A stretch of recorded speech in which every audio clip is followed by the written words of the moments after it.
Do it live.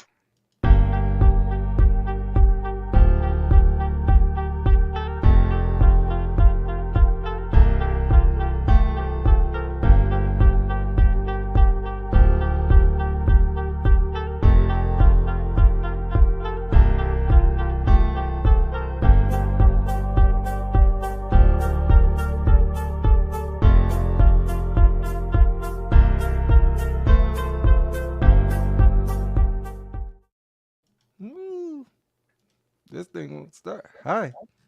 Hi, Hey. everybody.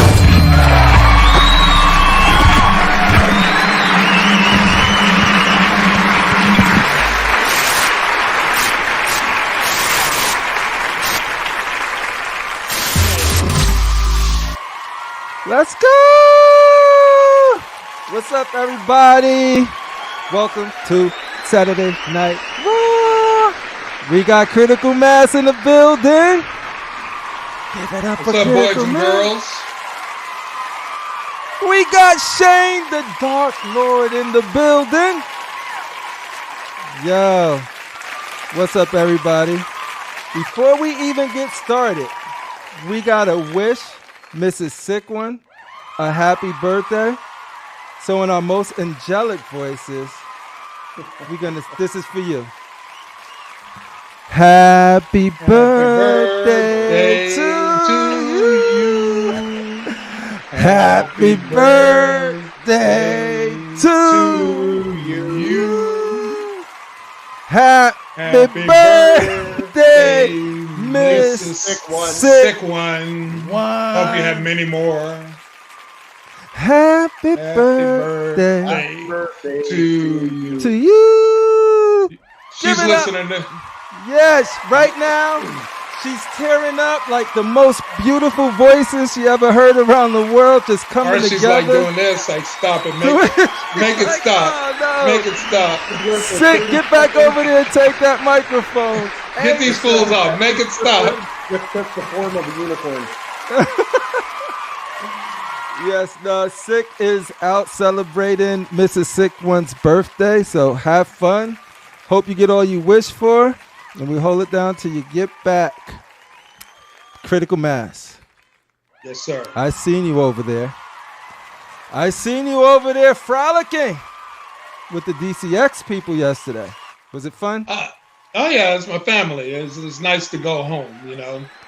It's like like whenever Thor pops up and decides to do a show, you know, I'm there for him, and you know, it's a great group of guys. I mean, I said it before, but like I got into the whole YouTube and Facebook because of Thor and Rodney, because you know, I found out about I was collecting before I even knew that there was a community of YouTubers doing this stuff.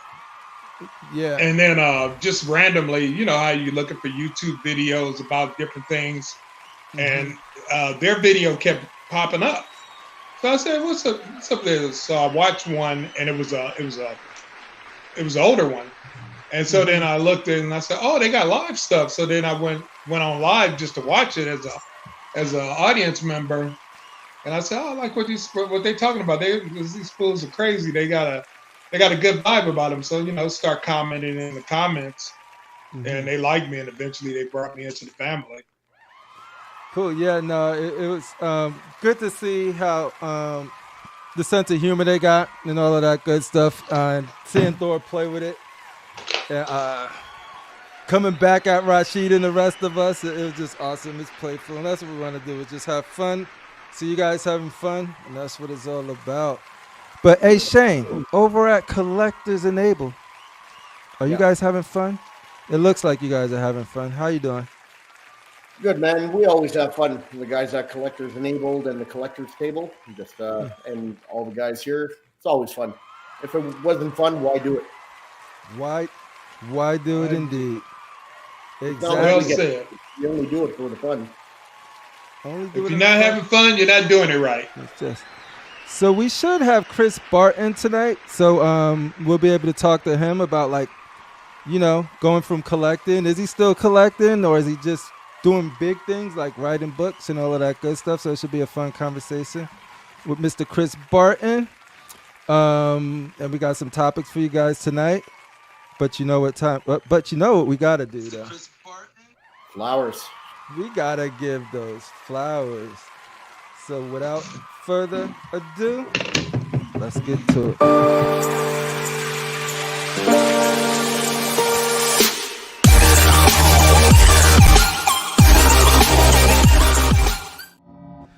What's up, peoples? Look, we got all the OGs in here. Edward Diaz in the building. MMC Payne in the building. What up, SMC Squad? What up, Payne? Collectors Entity in the building. We got Beast 51 statues in the building. That's right. Let's see, we got Anthony Kennedy. Sup, Payne? He's saying sup to Payne. What's we do? Rome Ross in the building.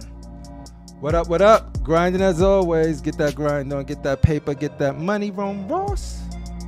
Punisher XS in the building. Thanks for coming, Punisher.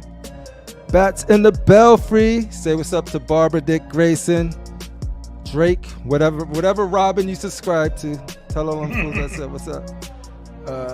We got Trey Smith, LBS for life. With the inside drip. If y'all really want to know something, Trey got the connections. Just saying. Yep. Cash Gemini in the building. What's up, Cash? Glad you're here, man. Glad you're here. Fine Tip Creative Studios in the building. Peace to you. Fine Tip. Who else we got? Who am I missing? John the Everyday Collector in the building. Oh, it's good to see you too. Yo, I had so much fun on your show, man. Yo. On the show and backstage, yo, John is a real one, dude. I love that dude. Straight up. Real talk. Jesse Hernandez in the building. Thank you for coming, Jesse Hernandez. We got Late Night Trip saying what's up to the family. De la familia. We got Evil Joel in the building. What up, EJ? Glad you're here. FigureCon Pop in the building. Welcome. Dwayne Davis in the building. And y'all know who this is, right? Y'all know who this is. Casual Nerd Problems in the building. Yo, you catch it whenever you ready. It'll be there for you, brother.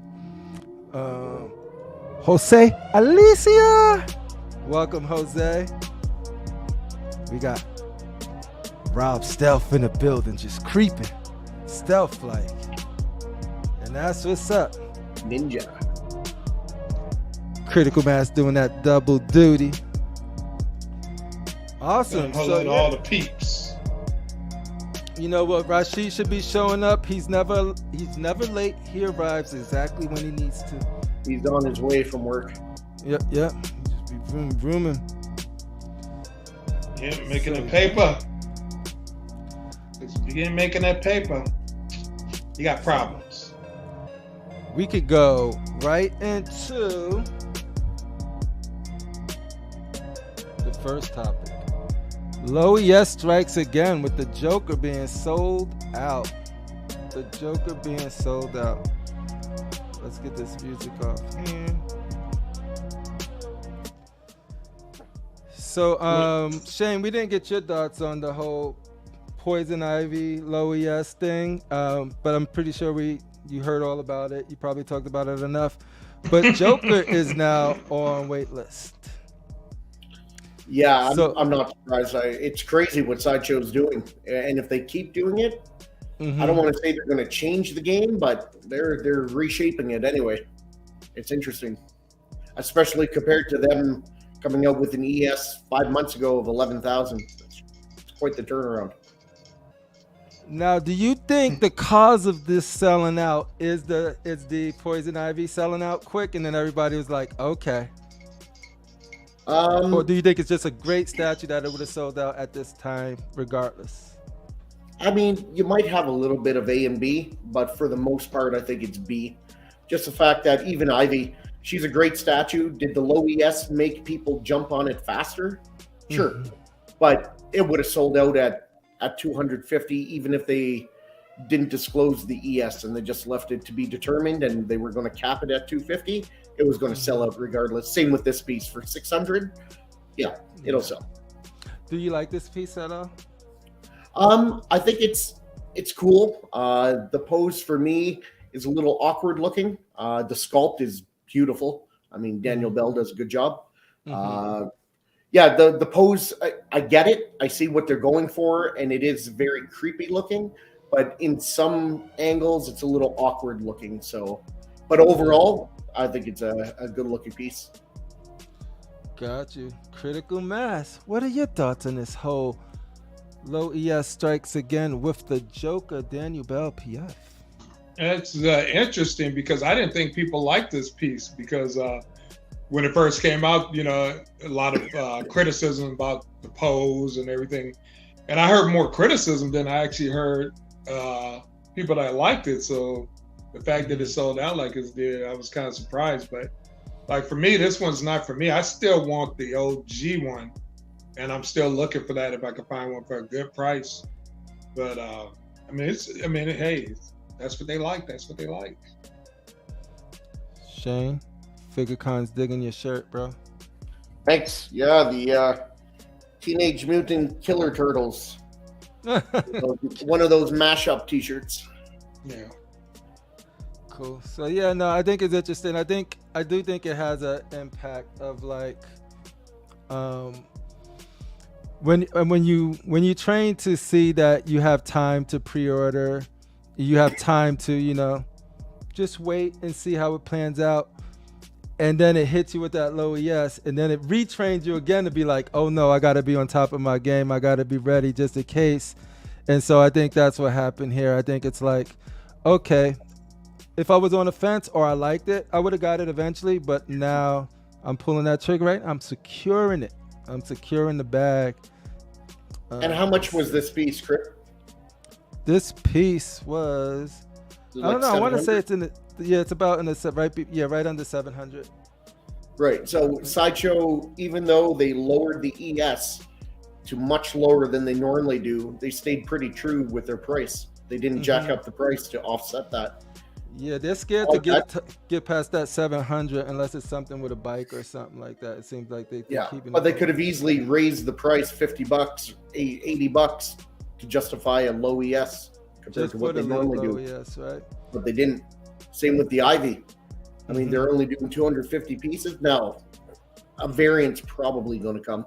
But nice. So let's see. Payne says it's like XM ES of 400 to 600 on a lot of statues make them something to chase, or better yet, made to order is what XM has been doing lately.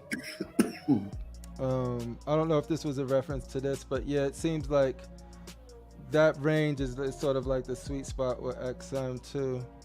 Let me ask you guys, would you prefer a company shows a statue and they say this statue's going for pre-order, doesn't matter the fucking date, April 1st at 12 p.m. Eastern, and the ES is going to be 500, and that's it. Once it sells, it sells. Would you rather that, or would you rather they say on April 1st for 2 weeks, we're going to do a made-to-order PO, and if only 50 sell, we're making 50, and if 800 sell, we're doing 800 made to order, like XM has done in the past. What do you prefer? Because no one likes this to be determined bullshit for an ES, so I won't even bring that up.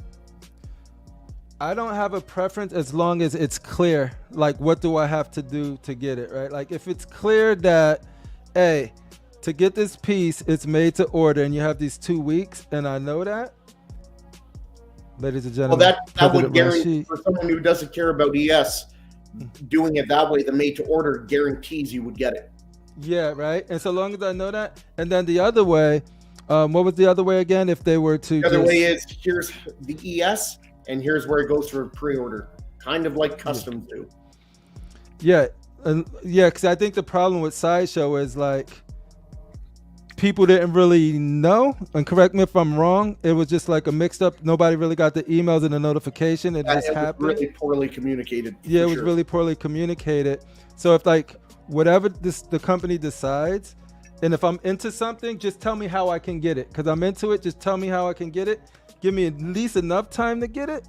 It could be 2 ES. As long as I know what time that going on sale and I can make arrangements to get it, it's great. It's when I don't know or it's shaped like it's just you it's to be determined, and then when it's determined it's $250, but that $250 sold out because some people got emails because they were in the East Coast and some in the West Coast didn't get it. Like that's the communication part that fucks me. But what about you, Critical? I think it's an interesting concept. And again, in both ways work. But for me, I didn't really care about ES because like a lot of times, and I've been accurate a lot of times, like when they'll tease something and then about 2 months, 3 months later, however it comes, then I see it, I want it, I'll buy it, and I'll be happy with it because like a lot of them, like day one pre-order for me. You pre-order it? Like the day one, because the thing I love about it is not only you can you get the lowest payment that they have monthly, and you can stretch it out. Like if you order within a certain amount of time, you can stretch it out over 8 months. But the longer the piece is out, the shorter amount of time they give you cut you down to like 3 months or less. So like me, I was just like this man over here, this Ken Eagle. When I saw them advertising it that was coming out, I was surprised because I didn't even think anybody would get this piece of love. And when it came up, day one PO, I think my payments were like $60 a month. And it was like, Rashid, what we talked about was just pretty much. What's up, Rashid? Welcome. Well, how you doing, man? How was your day? How was work? Oh, it was cool. I had to purge some things out of the collection. I seen that magic go. Yeah, I saw that. Yeah, so shout out to everybody that didn't get on no crackhead you know what I'm saying? I had to put that notation up on my list. I had to put not yet. Which one? The Black Widow? Not yet, you know what I'm saying? So I had a couple of people hit me up on that, so I'm just waiting. Somebody was like, they hit me a shout out, but I just said, I said tack on some shipping onto that price too, brother. You know what I'm saying? But I had to put on my listing, no crackhead prices. Yes, Deathstroke. I was surprised about that because I thought that you hunted that piece down, the Black Widow. And Hold on. You sell it. Hold on, Critical Mass. The return of the Spider-Man. Peter Parker in the building, people. Yo.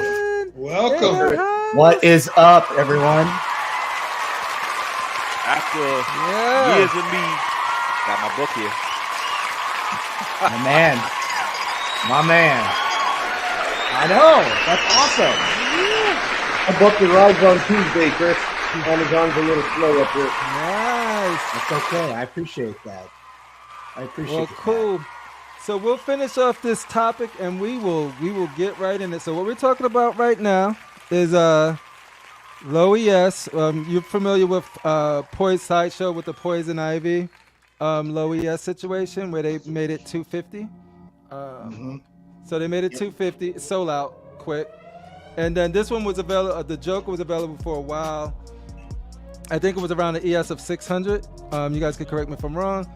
And then it sold out. It sold out today, or it's waitlisted today. So we're wondering if that was the effect of them going 250, going really low with that Poison Ivy, and then other people being like, okay, let me make sure I snatch this up, or was this going to sell out at that rate regardless? So, Rashid, what is your thoughts on that? And then we can.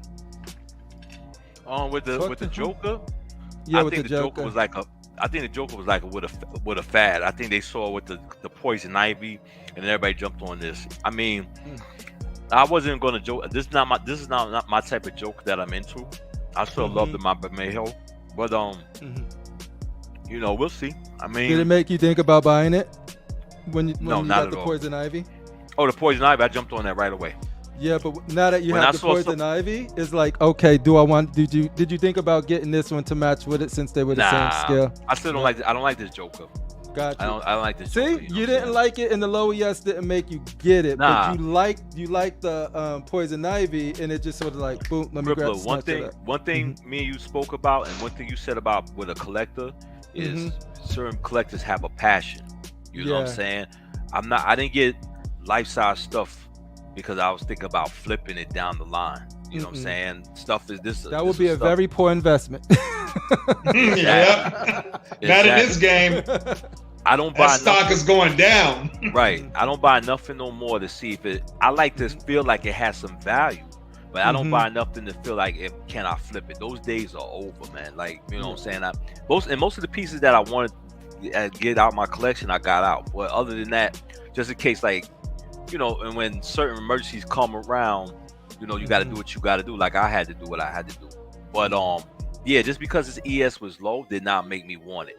Now, when I saw the poison ivy, I already liked that poison ivy. Yeah. But when I saw it said 250, I said, let me just buy mine now because I already missed the bat wing. So you were coming off that L with the bat wing. And you Don't know, let him fool ya. Shane told me to get it, Fool you know. Let me tell you something. Chris. If that Joker would have had knuckle gloves and boots on, he would have bought 10 of them. Yo, get some Timbs on that Joker. Like, you know what? It's just I love the face and I love the hand gesture and the crowbar, but the Wolverine haircut, the way he stared. You know what I thought they was gonna do to Joker? Honestly, that painting they did with him and the mallet and the black and white floor that they did that painting over. You remember that the portrait they did? I mean the art print. Yeah. Yes. Yep. I thought that was gonna be the new Joker, not this one. You know. Yeah. No, see, I'm the one. I actually like really like this Joker, like everything about it. But I'm not collecting DC, so like for me, I wasn't gonna get it because I'm not collecting DC, and the low ES didn't make me get it. But I do appreciate it, and I know it's another divisive piece, and that's cool though. But yeah, so I want to get into Anthony Kennedy's comment here. He says, "Nah, people are snatching it up with the thought that there'll be a demand for it. There'll be a demand for it, and in the secondary market." And I would like to also say that this is what me and Fado were talking about from day one. Yeah, and you know this is what we're talking about. We was talking about the low ESs and how, you know, I felt like these high estimates were messing up the market. Now it become oversaturated. Now let's just say that you needed to sell something because you have an emergency. You know what I'm saying? Because things happen. You know, you may have a mortgage, you know, situation with your kids, anything. Now you got Deadpool statue you can't even get rid of because it's like about 20 of them on eBay. And the only way you're gonna get a sale if you sell a 600 piece plus tax statue for 250 just to get that sale. You know what I'm saying? So it gets, I don't know. Yeah. No, yeah, it's definitely if Sideshow's doing anything, it's creating conversation and it's changing buying habits for sure. And you guys, and I always said that regardless of how I feel about ES, low, high, whatever, Right. a low ES will motivate somebody to buy something earlier if they're on the fence about it. And speaking of crackhead prices, why don't you ask Peter Parker how I gave him a crackhead price on one of his X-Men statues? Mr. Parker. Which one? Exactly. We negotiated fair and square. Negotiate? Are you? Which piece is that? What was that process like? What was the negotiations like? It was like this. Yo, come on, man. Can I just get that statue, man? Come on, man. Can I just get that statue? Is that Rogue? Come on, Can man. I get that cheeseburger? I got 2 cheeseburgers, man. That's so funny. That's exactly how it went, too. That's exactly Come how on, that man. went. Come on, man. Let me. Yo, what type of cheeseburgers were they, Chris? Always with the It scratch. doesn't even matter. He's Yo, got the Rashid. scratching and the itching. I got- down here. That's exactly how that went down. I don't even know how he got that, considering it was on the phone. That's amazing. That is amazing. That's next level, dude. He has a visual mind. Oh man. What's going on, Peter Parker, you man? know what? We got a deal going. We did a deal. Nah, we did. That was Rogue. Nah, No. it was the XM XM Jean Grey Phoenix, the first one. Okay. So yeah, let's chat with Chris because I know we only got him for an hour or so, and I need to know a lot. Like, so I remember that episode you're talking about. I remember you sold Rashid sold you the piece. And there was some debate on the show at the time because I went back to the archives. Like I literally just started going back to watch the DCX stuff because I wasn't collecting at the time, and I was like, "Look at Rashid in there and Chris," and I was like, "Oh, there's Chris Barton."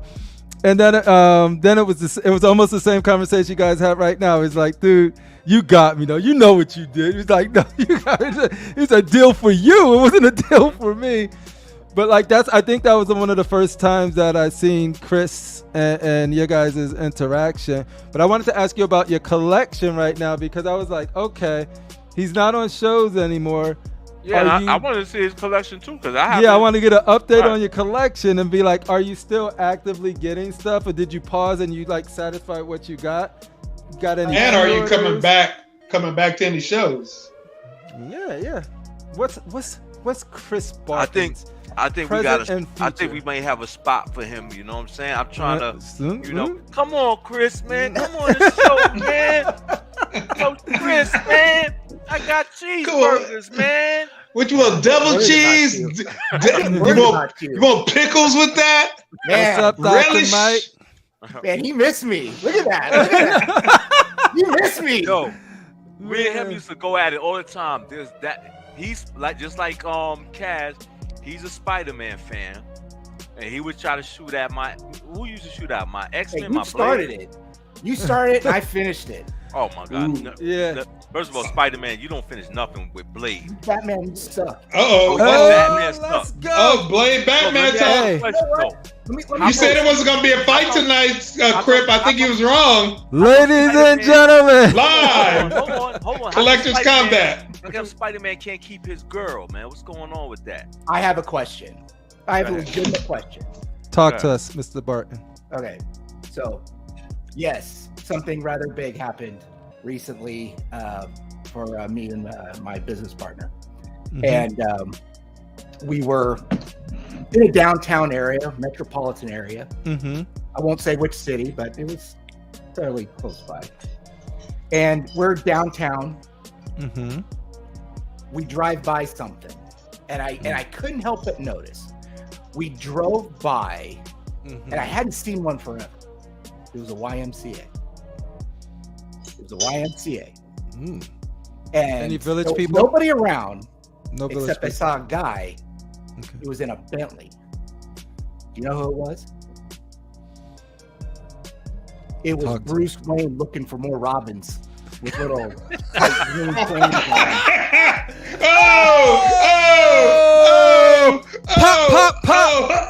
Mr. Over here, right. Over here. Giveaway. I gotta defend my boy real quick. I gotta Some motherfuckers are always trying to ice skate uphill.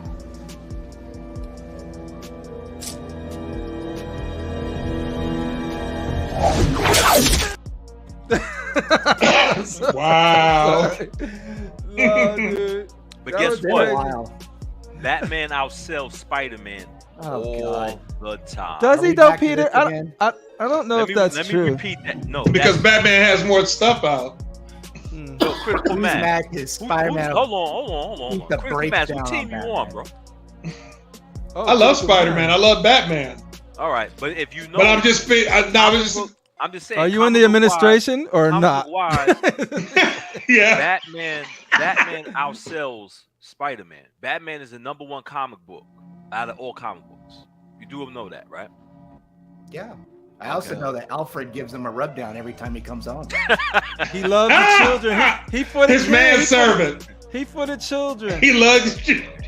But that was a wonderful setup, Hanging by the YMCA. Anyway, Chris, I want you to know I raised many Spider-Men, Peter Parkers, and I love them like my children. I am a fan of Spider-Man. You are a smart man. Wise man. And you know what? I made some mistakes with my collecting because I couldn't find a 1/3 Spider-Man that I liked. And so I settled for a Batman, but I settled. Soon as I get a 1/3, that shit is out. You throw a sheet over it when someone comes by? Yeah. And people think I'm the biggest Batman fan because he's the biggest in my collection. Mm-hmm. But no. Mm-hmm. I pray at the altar of Spidey myself. Spider-Man or Batman? Who do you prefer? Oh, me? Spider-Man, 100%. Critical? Like, there's no doubt. Man. No doubt. But look you at know that. Corey's what? looking up his numbers right now. Critical. What do you prefer? Thinking. Go ahead, keep looking. It's okay. I think Spider-Man, and I know I'm gonna get some from the chat. I don't give a damn. Spider-Man is overrated. Yeah, you said that before. I know, and I'm saying it again. You said it. Spider-Man. If I know you was gonna, because I want to make sure you was definitely coming on. If I would have said underneath Darth Rashid, Spider-Man sucks. You know what I'm saying? I want to just right click on your name. Shane asked me a question. So for the record, I love both characters, but I had to pick. I would take Spider-Man over Batman. I would also take Spider-Man. All right, let's just take a vote. Everybody in the chat, if I had access to do voting, I would. Spider-Man, S for Spider-Man, B for Batman. I don't know. I think this what you guys get already. All right, let me. But in the meantime, Spider-Man got that old ass costume. You know what I'm saying? can't keep his woman, Mary J. You know what I'm saying? He's still living in apartment buildings and shit. You know what I'm but saying? Batman wears his underpants outside of his pants. But Batman been smashing a whole lot. Listen, Batman done smashed Talia al Ghul, had a baby with her. He done smashed Catwoman. He done smashed a lot of chicks, man. And he's mentally unstable. It don't matter. Chicks like you got that Spider-Man. He's mentally unstable. Guess what? Women like that unstable shit. How about this? Is true. They like damage. Women love damage. They don't like the real nice guy. They always say, "Oh, I want a guy that's real nice and this." But what do? They go to the bad boy. Come on, man. I just think it's just my opinion, and that's why I sold all my Spider-Man stuff. I just feel like Spider-Man is just overrated. Guys, he is. He just overrated. Well, you're my boy, Rashid, and I guess we agreed to disagree. Outsells Batman and Superman combined. Brenton in the building. Brenton, show me the statistics that Spider-Man's merchandise outsells Batman. Batman has more merchandise. I respect out that, there, Elijah, man. And Batman's merchandise outsells Spider-Man all the time.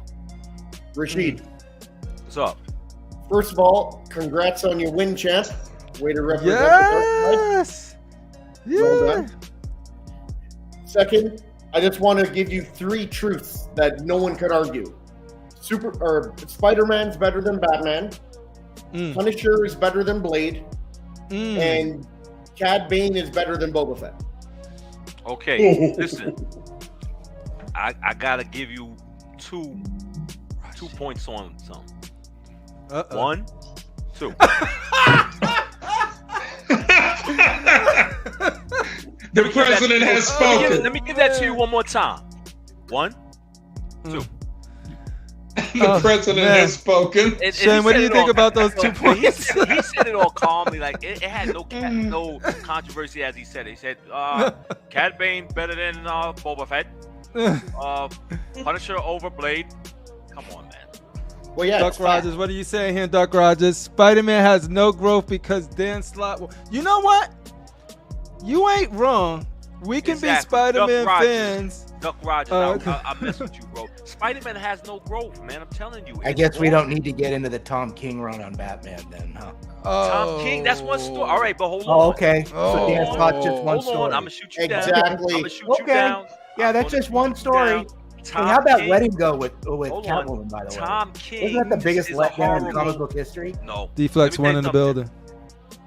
So you mean to tell me Spider-Man hasn't had no letdowns in history? Spider-Man hasn't had no bad letdowns in history in his comic books. His comic books have been doing horrible. You do know that, right? Batman is number one in the comic book industry. Number one. That's great. But Spider-Man's number one in my household when it comes to those two. That's all good, but listen, a superhero that has the number one comic book, a superhero that sells the most merchandise, I would put him as probably the comic book hero. Is he a superhero or vigilante? Have we ever established that? You said Crippler, you said a perfect thing. Is Batman a superhero? He has no superpowers, so he is not a superhero. Superman has superpowers. Superman has superpowers. He's a superhero. Captain America is a superhero. He got superpowers. Spider-Man was bit. He got radiated. He got superpowers. Batman's got billions. Tell him critical look up the merchandise. Look up the merchandise. Isn't Batman which merchandise sells out more, Batman or Spider-Man? Because anyway, Batman has more merchandise out there anyway. Not you bringing up the comic run that made me stop reading. No, but I'm glad you mentioned that because I always heard of the superhero, and of course I do love Batman. I got Batman stuff, but the thing about it, Batman is not a superhero. He has no superpowers. Yeah, he's a criminal. Yeah, let me tell you something. If you're trolling at junior highs, you're a criminal. I'm sure I'm probably getting hate right now in the chat. You know, like, how dare you? I know if I said that in the Batman statue collector community, I would be crucified. Hey, no, I'm getting like they're right outside the door right now. A lot of fish boys. Question. Hold on, that guy G-Force, Gotcha Man. Is he a superhero? He's got an implant. That's not what I asked. Is he a superhero? Wow. Yes or no? Let me see. Being aggressive. No, I would say he's enhanced. I wouldn't call him a superhero. He's enhanced with what? He has implants that makes him faster, stronger. He's kind of like he's like on a Captain America level as far as speed and strength. When did they ever say that in the cartoon that he had enhancements? When?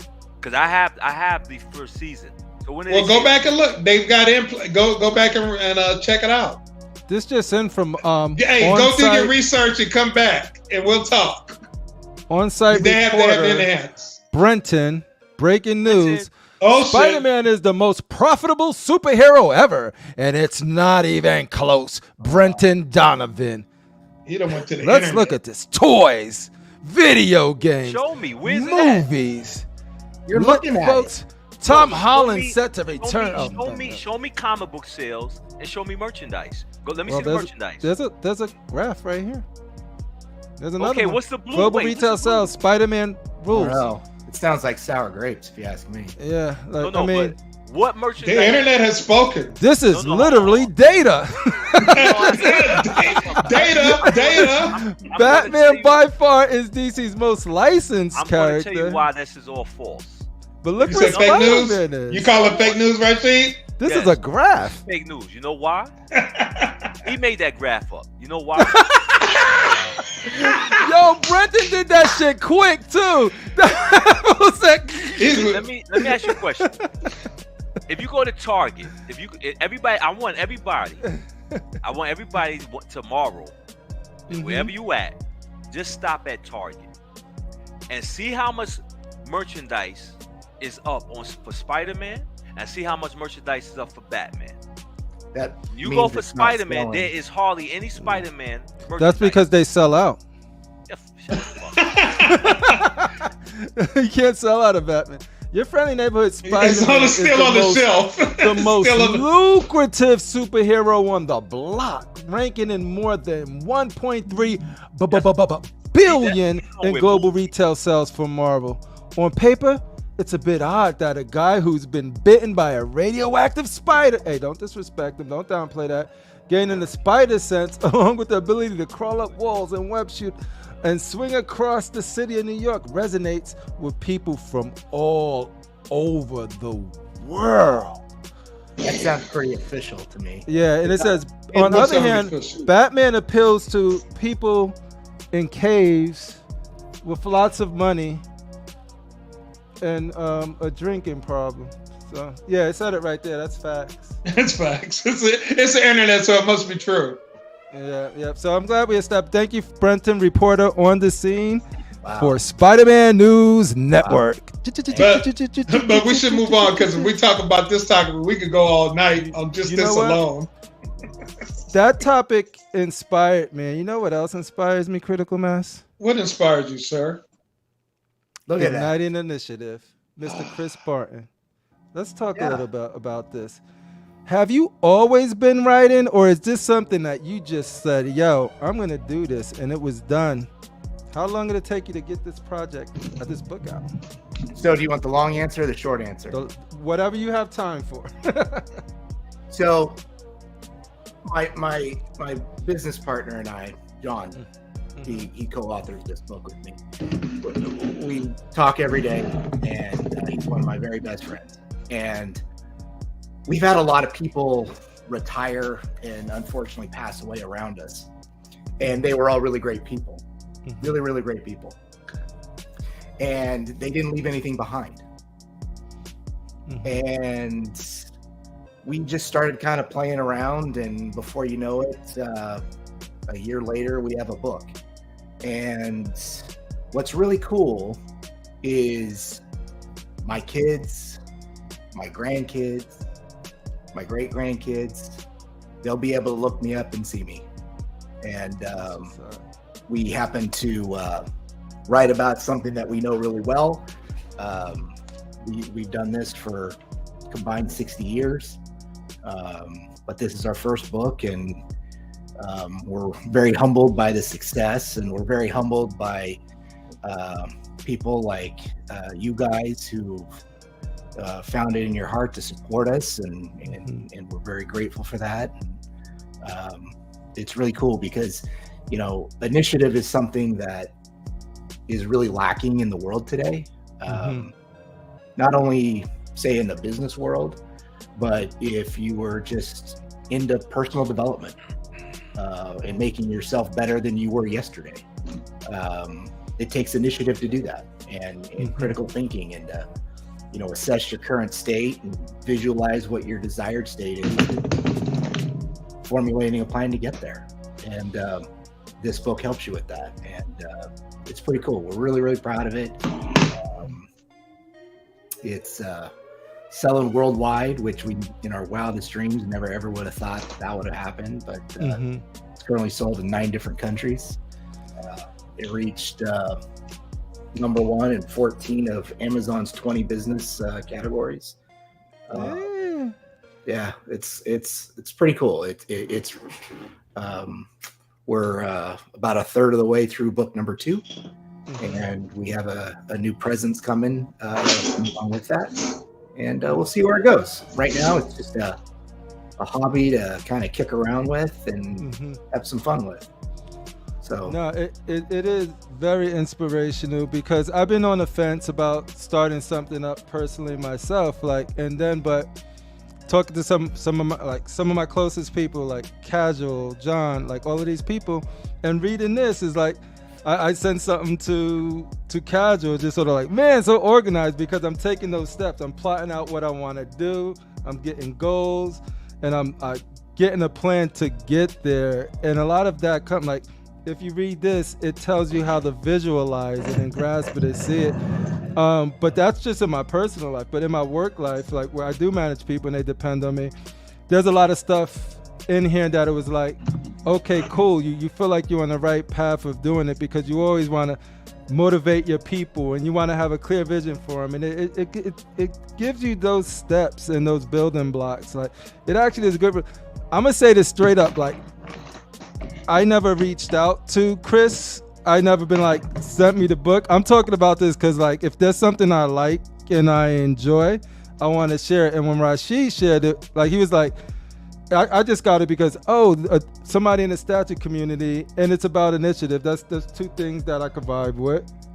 Bought it, and then I actually like really, really enjoyed it. And this is something that I really, if you into developing anything, school project, sports team, goal, like freaking video game, esport team, like it has something in here for all of you guys. But quick question, what did Chuck Williamson mean to you? Chuck was a really great guy. He's one of the people that I referred to before. John and I both worked for him. He kind of inspired a lot of this and a lot of our creative thinking and collaboration on this. And we owe a lot of this result to him. And so we felt it was necessary to honor him in dedicating the book to him. That's awesome, dude. That's a cool story. And that in itself is just like motivational. But could your book help people focus on their collections? And Talk about focus. Does it help you personally? Like, just be like, whoa. Yeah. Like, gain the focus and like not just buy, could it help with that? Absolutely. Like, and I'll tell you why. So anything you do in life, well, let me back up. Leadership is not a title. There's leadership in all of us. So if you look at this and you think, oh, I'm not a leader, I don't need this, forget it. There's leadership in everyone. There's self-development in everyone. And that's where we get into where this could help anybody. So if you look at what your collection is today, right? Regardless of what it is, you like it, you don't like it, you want more, you want less, whatever. That's your current state, right? That is the current state of your collection. But what is your desired state? Where do you want it to be? You have to visualize that. You have to actually see it in your mind and actually set goals. You know, a lot of this is just goal setting. So all you do is you have your current state, you visualize your desired state, and there's just action steps to get from one to the other. It's not necessarily a straight line, as we all know in collecting. This collecting journey is all over the place, zigzag up and down, but you got to stay focused. Otherwise, you buy stuff that you wish you hadn't. And without some sort of a desired state, some sort of North Star to go off of, you're going to be in a mess, and you're going to be scrambling 18 months later trying to get rid of pieces to buy other pieces because you didn't want them in the first place, because you got sucked in by FOMO, or you got sucked in by a low ES, or somebody on a YouTube show said it was the greatest thing ever. But you got to stay true to yourself. You got to stay true to what you want, live within your means. I've always been a big proponent of you shouldn't be using a credit card to buy all this stuff and running up a bunch of debt. This is all discretionary income. It should be anyway. This is a fun hobby.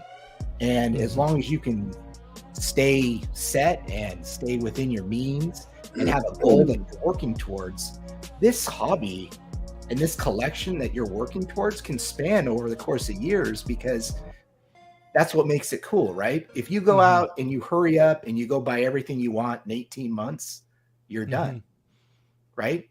Where's all the room? Where's everything? You got to sit back and enjoy the hobby for what it is. You're going to go run out and get something that you're going to like, but maybe it's not the best.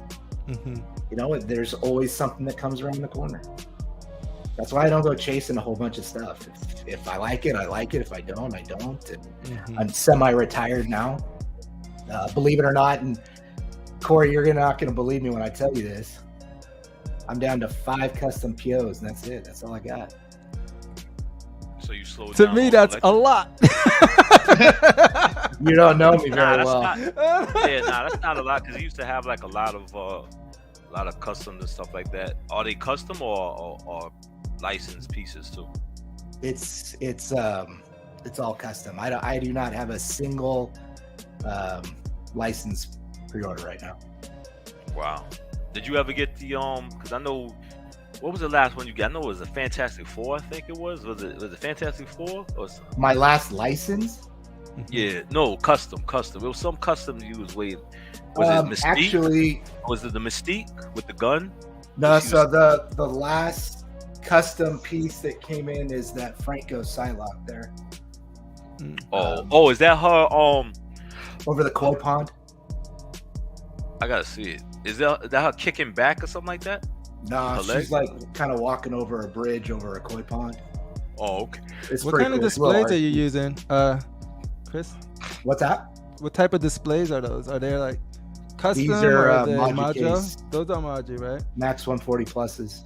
Ooh. Love Maji cases. The stickers leave that little that yellow on those Maji cases, because I know if you get the white ones, it leaves like that mark, I think. No, they replaced those. I don't have a problem with that anymore. Oh, okay. Did you ever sell any pieces or no? Nope, never sold a piece.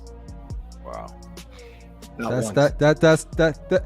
So, what's funny is as you describe stuff about like getting what you want and like try not to use credit cards for it and all, like, so that's like I was telling on another show on Collectors Club of just sort of like I reached out to some distributors and they was like, okay, I know I'm getting Spider-Man transformation, I know I'm getting Venom Arise, but I don't like the pre-order. Like, it's once available, I just want to buy it outright because that's how I like to do it, because I don't want to build up the debt and stuff like that. And everybody's different. I'm not saying everybody needs to do that for me. Sick one in the building. What up, Sick? Hey, Sick. I hope you enjoying your wife's birthday and treating her to anything she wants right now. Get her that statue she wants. She was talking about. Oh, maybe I shouldn't have said that. She's probably listening. Anyway, I got a question for you. Congrats on the book, by the way. I look forward to reading it when I get it. Thank you. Do you have any plans on this book or your future books, putting them on audio? Yeah, actually, Igniting Initiative will actually be making its audiobook debut hopefully by June. It, believe it or not, it's incredibly expensive to do. Is it? Yeah. Oh yeah, you got to pay the talent. Yeah. I actually have some voiceover work on my resume, but I don't have the time to put into it. But we actually have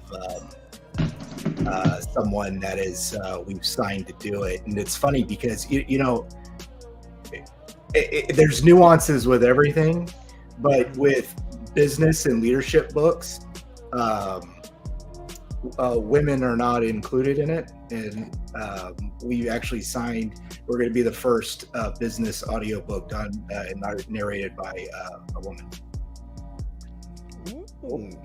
That's nice. That's what's up. So It's a fun fact. it's like fun fact. Just We're a fun all inclusive over here.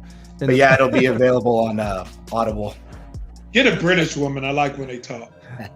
That's good. I got a job where I drive around a lot, so I listen to a lot of audiobooks. So awesome. Yeah, the audio talent's expensive. Just the talent, the recording hours alone could run you anywhere between $100 and $400 an hour. Oh yeah, wow. Samuel Jackson's not cheap. No. And our book's short. It's not very long. So, but yeah, audio's coming unless we have a major snag someplace. Right now, you can get it in 4 different formats in 15 different countries. Congratulations, bro. If anybody has any questions for Chris while he's here, feel free to ask them. And we will ask away. Read them. Yeah, so you're Spider-Man, dude, obvious, but we could also see some X-Men back there. Yeah. So where do you see, what is your end game with it? You said you got 5 customs coming. What are they X-Men, Spider-Man? So my collection's split into 3. I have my Spidey collection, which is all up there. You can't see it, but it's all up there. And then the X-Men, which take, well, damn near a ton of space there. And then the rest of my collection set for Marvel Cosmic Universe. So I'm banking on a Fantastic Four eventually. Do you think about getting that XM Super Scroll? Do you think about getting that piece or no? No, I'm not going to get it. Oh, okay. I'm not How going to about the XM thing? No, I have a custom one down here that's pretty awesome. And it's like, you need a truck to carry it. But it's pretty awesome though. It's really awesome. I that's one of my favorite pieces. What do you think? What do you think about? Because me and you haven't spoken in a while. Yeah, it's been a while. What do you think about? It was a bunch of high ESs and variants. that people was like complaining, and now it's like low ES. I mean, do you think the high ES was messing up the game, or Are you talking about Sideshow? in general? Just In general? Yeah, I know Sideshow has probably the most highest ES. Like the you know like what, that Vader, the Mythos Vader, it was like 11,000. You know what I'm saying? Yeah. So Yeah. people was like basically saying, I'm gonna wait, I'm not gonna order. So then I feel that people were sitting just waiting for sales. Now that hurts Sideshow pockets if people are not ordering. You understand what I'm saying? So Yeah.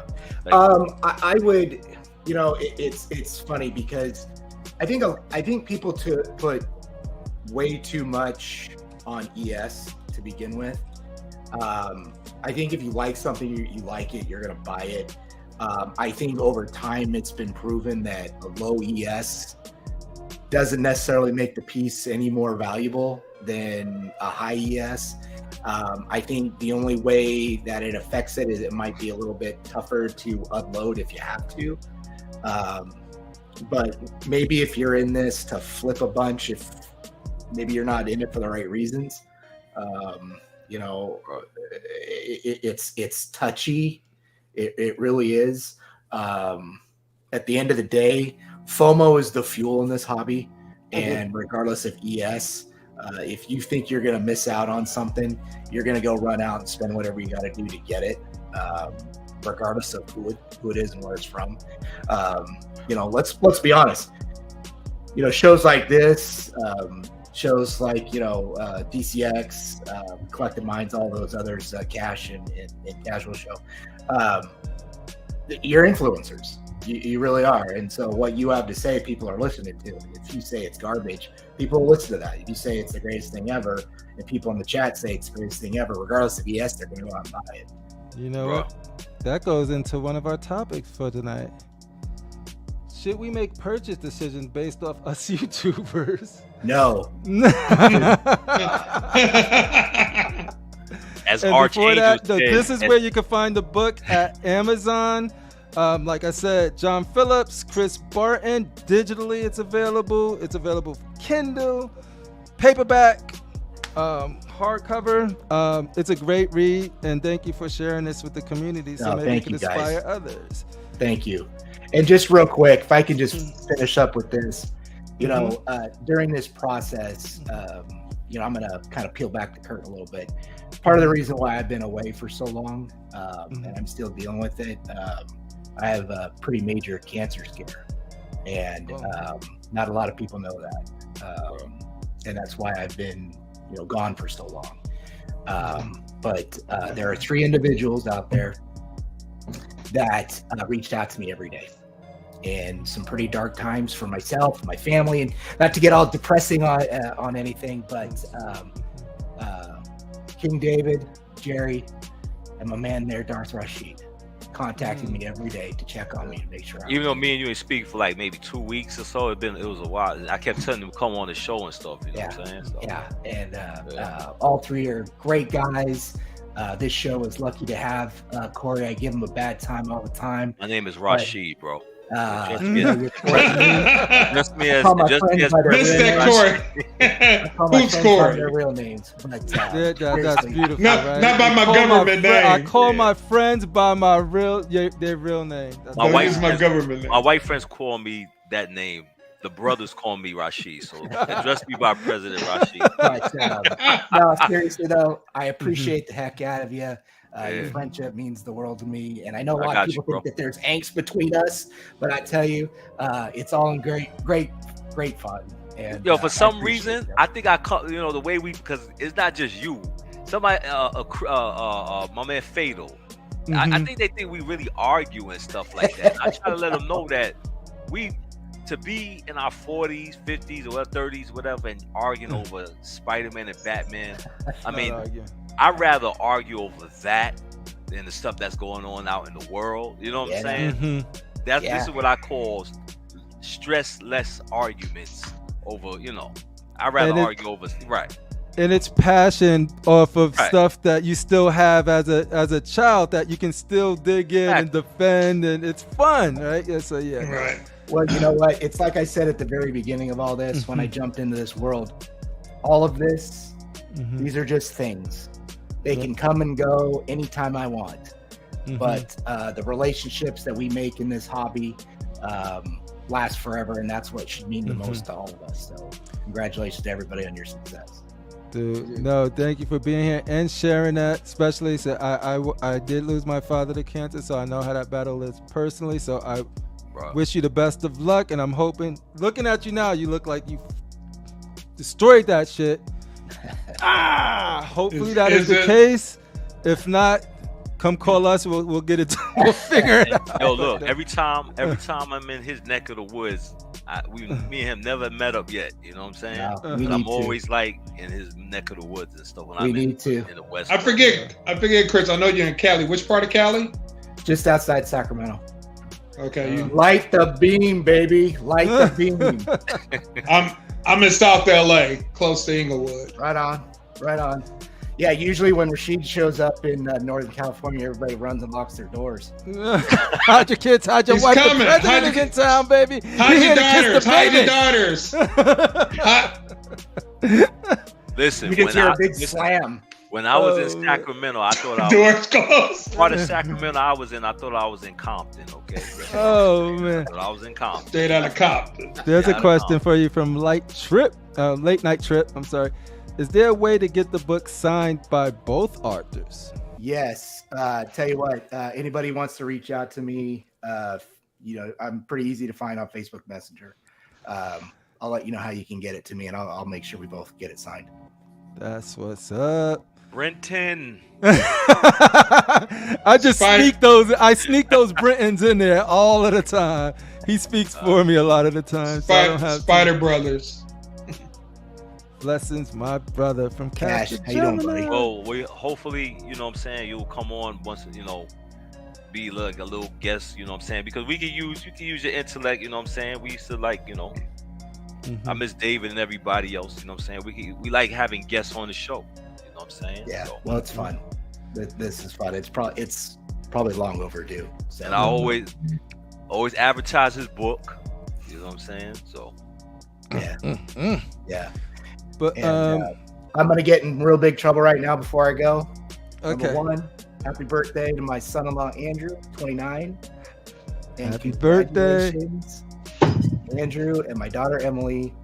We're gonna have our second granddaughter, and we are so excited. Yeah, I just announced it to the world, and I'm gonna get busted. Whoa! Family's getting bigger. Exclusive on Saturday night. Breaking news. Babies are being made, baby. Hold on. Also, I hope you understand that we have this thing called Celebrity YouTube Death Match. No. And if you was on YouTube, Collectors Combat, you will be a part of it too. That means everyone except DCX. No more DCX. There will be consequences when we mess with DCX. We've been getting death threats from DCX. I got kids to worry about, man. I ain't trying to get in some internet beef over picture fights. Hey, you don't want to mess with No. But you got to come back on the show, man. You know what I'm saying? Yeah, I'll be more than happy to. We can use some different opinion and stuff like that. I mean, we have Shane, but he has that dry humor. So. No, Shane got that well calculated. Like, I'm gonna get in right when I'm waiting. When I get in, bam. You like, oh, is he serious? No, he doesn't waste words. Can't you see I'm smiling? Crippler. There a match tonight, Crippler? There is no match, but I got a little something else. It's a little different, but yeah, that is on hiatus for a little bit. I thought we was about to have one with you and Chris. I know we should just do a you and Chris bonus one right now, but no, we could get into this. No, that's number love right here. Nice event. I'll give him a chance to work out. You know what I'm saying? Yeah. You know. I don't know, President. I think Chris might. You just got the belt. You don't want to don't want to lose it. Bro, this is the president. I got molds in plate for his ass. Okay. The hold on move. I don't know if you heard about it, Chris, but the hold on is a beautiful move that it's yet to been countered by anyone. it stops everyone dead in its tracks. What are paying? But yeah, should we make? All right, hold on. We hold on. We already know. Chris said absolutely not. Chris said absolutely not. But should we make purchase decisions based off us YouTubers? Shane, what do you think? No, buy what you love. If you want to get some more information about a piece and they're reviewing it or whatever, that's fine. But don't make your decision solely on someone else's opinion. Critical mass. Agree or disagree with Brother Shane? I'm a piggyback with Shane. Yeah, definitely. There's nothing wrong with going out and doing your research and getting advice. Seeing how different things look and this and that. But definitely, you make your decision based on what you want, because just don't follow the trend. Because like you said, or like Chris said, if you follow the trend, you'll wind up with a couple of pieces and be like, why the hell did I buy that? I just got caught up in it, in the hype. But yeah, because ultimately this is coming out of your wallet. And it's going to take up space. And then now you got to try to sell it, and that's a hassle in itself. So I like what you're doing, Crippler. You're taking your time. Yeah, I appreciate that. See, I Critical and Rashid will tell you, all of these guys will tell you, Chris, I pretty much have your mentality when it comes to collecting before even meeting you. I just sort of like patience, wait for the piece I want, grab it, try not to be like, he was buying a whole lot. Oh, the mistakes were made. Mistakes were made. I don't know what you're talking about. Oh, Chris? Oh, you talking about Chris? Okay. Yo, this guy would have like 10 pre-orders, Oh, that's why you said that 5 was like low for him. Yeah, I used to have a lot more than that. Yeah, he would have like 20. Well, I think 20. I'm proud of you, Chris. I know. We could see. And most of them was custom. That custom game, yo. I have yet. You gotta be built different for the custom game. It's not for everyone. Look, you know what? What's funny is I did Cash's show at one time, and we go into Gemini. this pretty deep, and that was a lot of fun. Cash, if you're still out there, that was a good time. But you gotta be careful in that game, especially now. Your money wasn't safe a year and a half ago. Your money's really not safe now. Yeah. Facts. But real quick, what do you think about the economy then? Do you think the economy is doing, how you think the economy's doing? Property value? Huh? What part? Depends on where you're, really what you're looking at. The overall economy, we're seeing a huge downturn. As long as interest rates still stay as high as they are, we're going to all be in some trouble. If the housing market dips farther down, we're going to be in some real big trouble. I think the biggest thing that could probably help us is there's a lot of people out there that aren't like working. There's new avenues for job growth now, say like your ride shares and that type of thing, and that's really took a dent into the overall workforce. And until we can fill those gaps and get the economy going again, the job force is always going to be what's driving it, because when you're working, you get money. When you get money, you spend money. Right. Yeah. Once you come out of retirement, I'll put you over. I'm still working, but I could work anywhere. You know what I'm saying? I actually, because I'm still waiting for the market, the interest rate to go down, so I can find another piece of property and stuff. Yeah. So, out in Cali. Yeah. Yeah, Cali just so expensive, man. Yeah, it is. I'm gonna let people in on a little secret, so we close out this topic right here. None of us got it fully together, so you shouldn't make them like literally, like we're still, like a lot of us are still trying to figure it out. So like to buy something based off of like YouTubers or personalities like that, it's just no. You got to stick to what you know, what you want, what you love. Do you have the funds for it? Do you have the space for it? And do that own math. Go to them when you want to see the pretty pictures and you want to see them unbox it. Because I personally know that Rashid makes only decisions based off what Jupiter Cock shows on his site. And so it hurts me every time I see that. Very true. Because every time I see it, I'm like, damn, dude, he's going to buy that because Jupiter Cock bought that shit. And I'm like, that's my brother, though. But I can't. There's only so much I could do to try and stop him. And then I start crying. And then he's like, yo, you seen that new Jupiter Cock? I pre-ordered it. Yo, you seen that new Jupiter Cock? The new joint. Just pre-ordered that one too. But I'm gonna work on you, Rashid, though. But yeah, you just gotta just unsubscribe from the dude and you'll be okay. You gotta be cock blocked. we need the Jupiter Cock block, Rashid. Yeah. Dude. Finishing move. All his decisions. Now, see what the way the president thinks. It's like the old saying: you keep your enemies, you keep your friends close, and your enemies closer. Talk about money not being safe. Jupiter Cock. I don't know if you know about the great Jupiter Cock, but Chris, but it's a thing.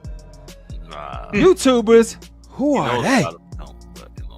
I've been doing just fine making my own statue purchase decisions since before YouTube. That's what's up, Anthony Kennedy.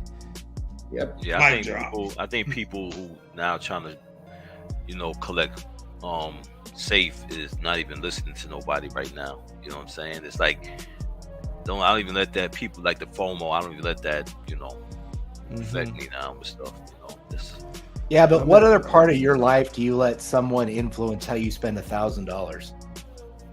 That's true, but there's been people that do it though, Yo, you just sparking all of it. Check this out. Like, you know what it is? Sometimes, Chris, like I'll give you an example. The Star Wars is big now, and now we have company. Now we have customers. Oh, Star Wars is big now. I've never known. Was it not popular? Yo, you want to be a permanent member? I would like Chris to join permanently, please. Nah, man. Shane, you're enough. We don't. I fucking love this. I want to keep this panel. I want to keep this panel colorful as possible. I don't need no more. What do you mean? We're different shades of white. We need more pink. Oh man. What I was saying is, when I mean big, I mean we didn't have an avenue where people was making a lot of Sasha was always keeping the same Darth Maul, Boba Fett, but now we have the avenue where they're making ships and everything else. Yeah, but that's a custom group though. Yeah, but that's helping us. You know what I'm saying? I mean, they're really doing some serious stuff now. So now it's like, that's like being really influenced. Buying the spaceships and stuff. Those models they're doing are crazy. Has anybody seen one of those in person?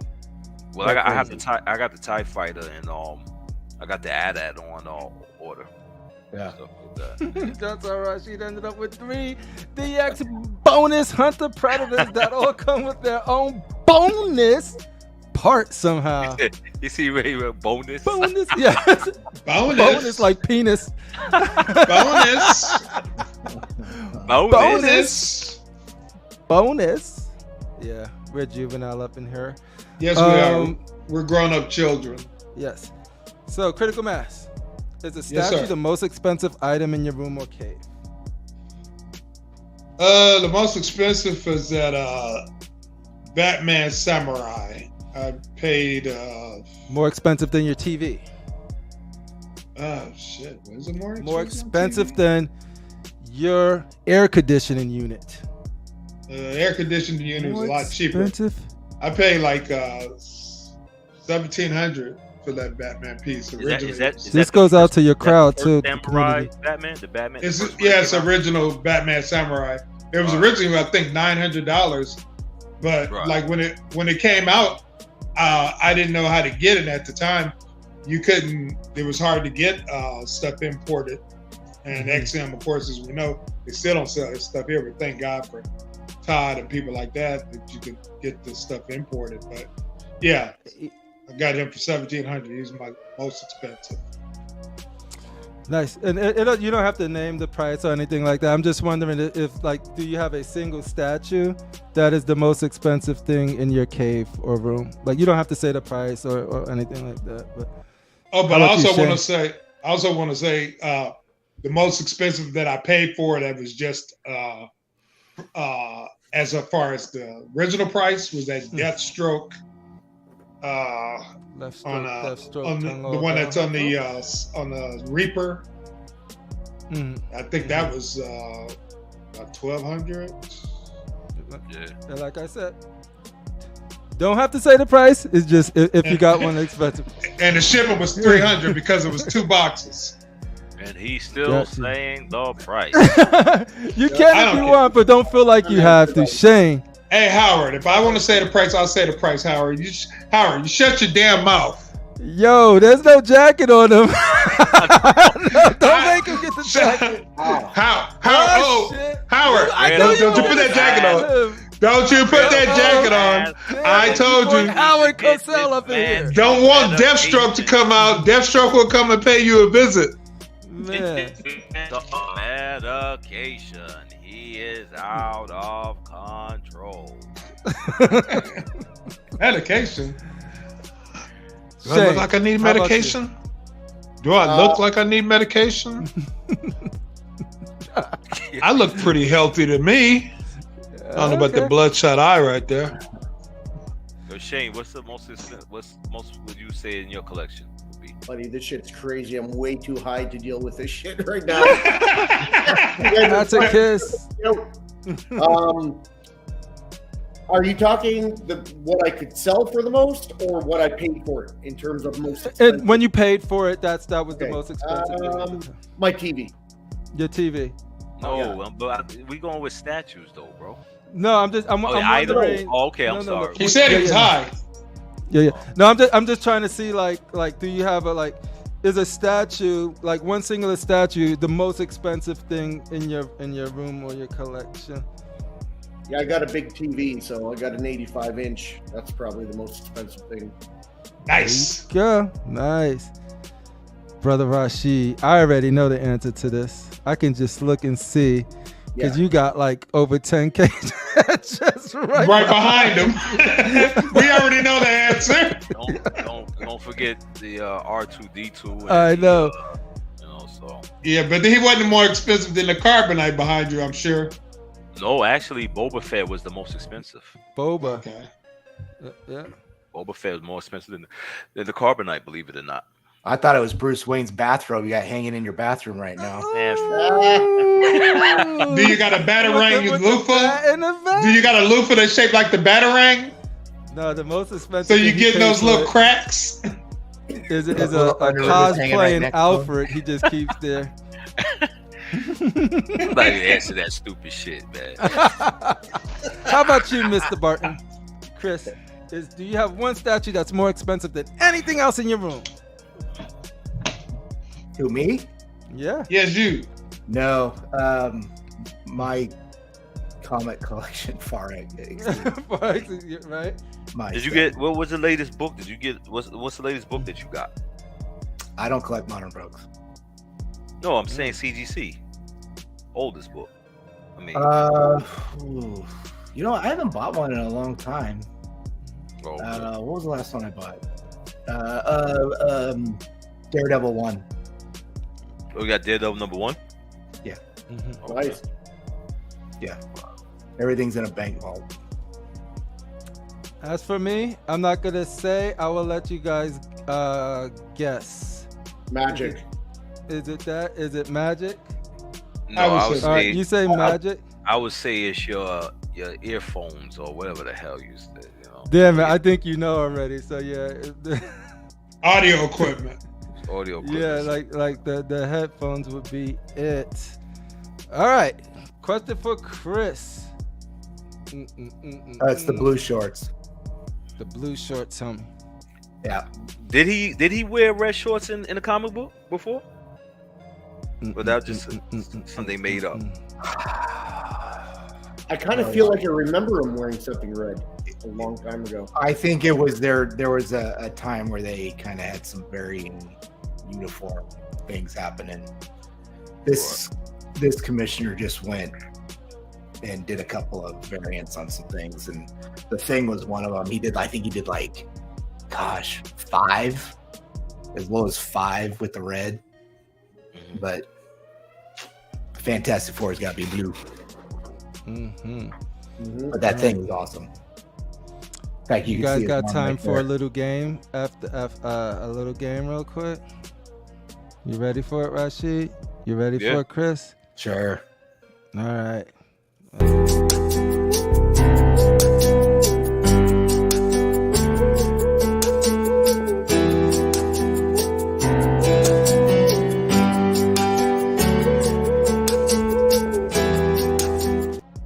All right. How this is gonna go is just it's gonna be greatest of all time. It's something like inspired by that Complex segment.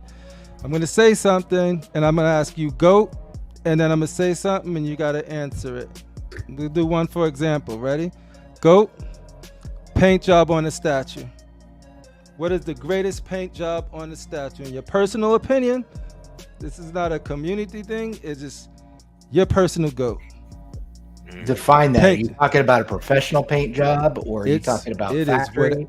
It is what your personal. So if yours personal is a custom paint job to you, look around. This goes to the community too.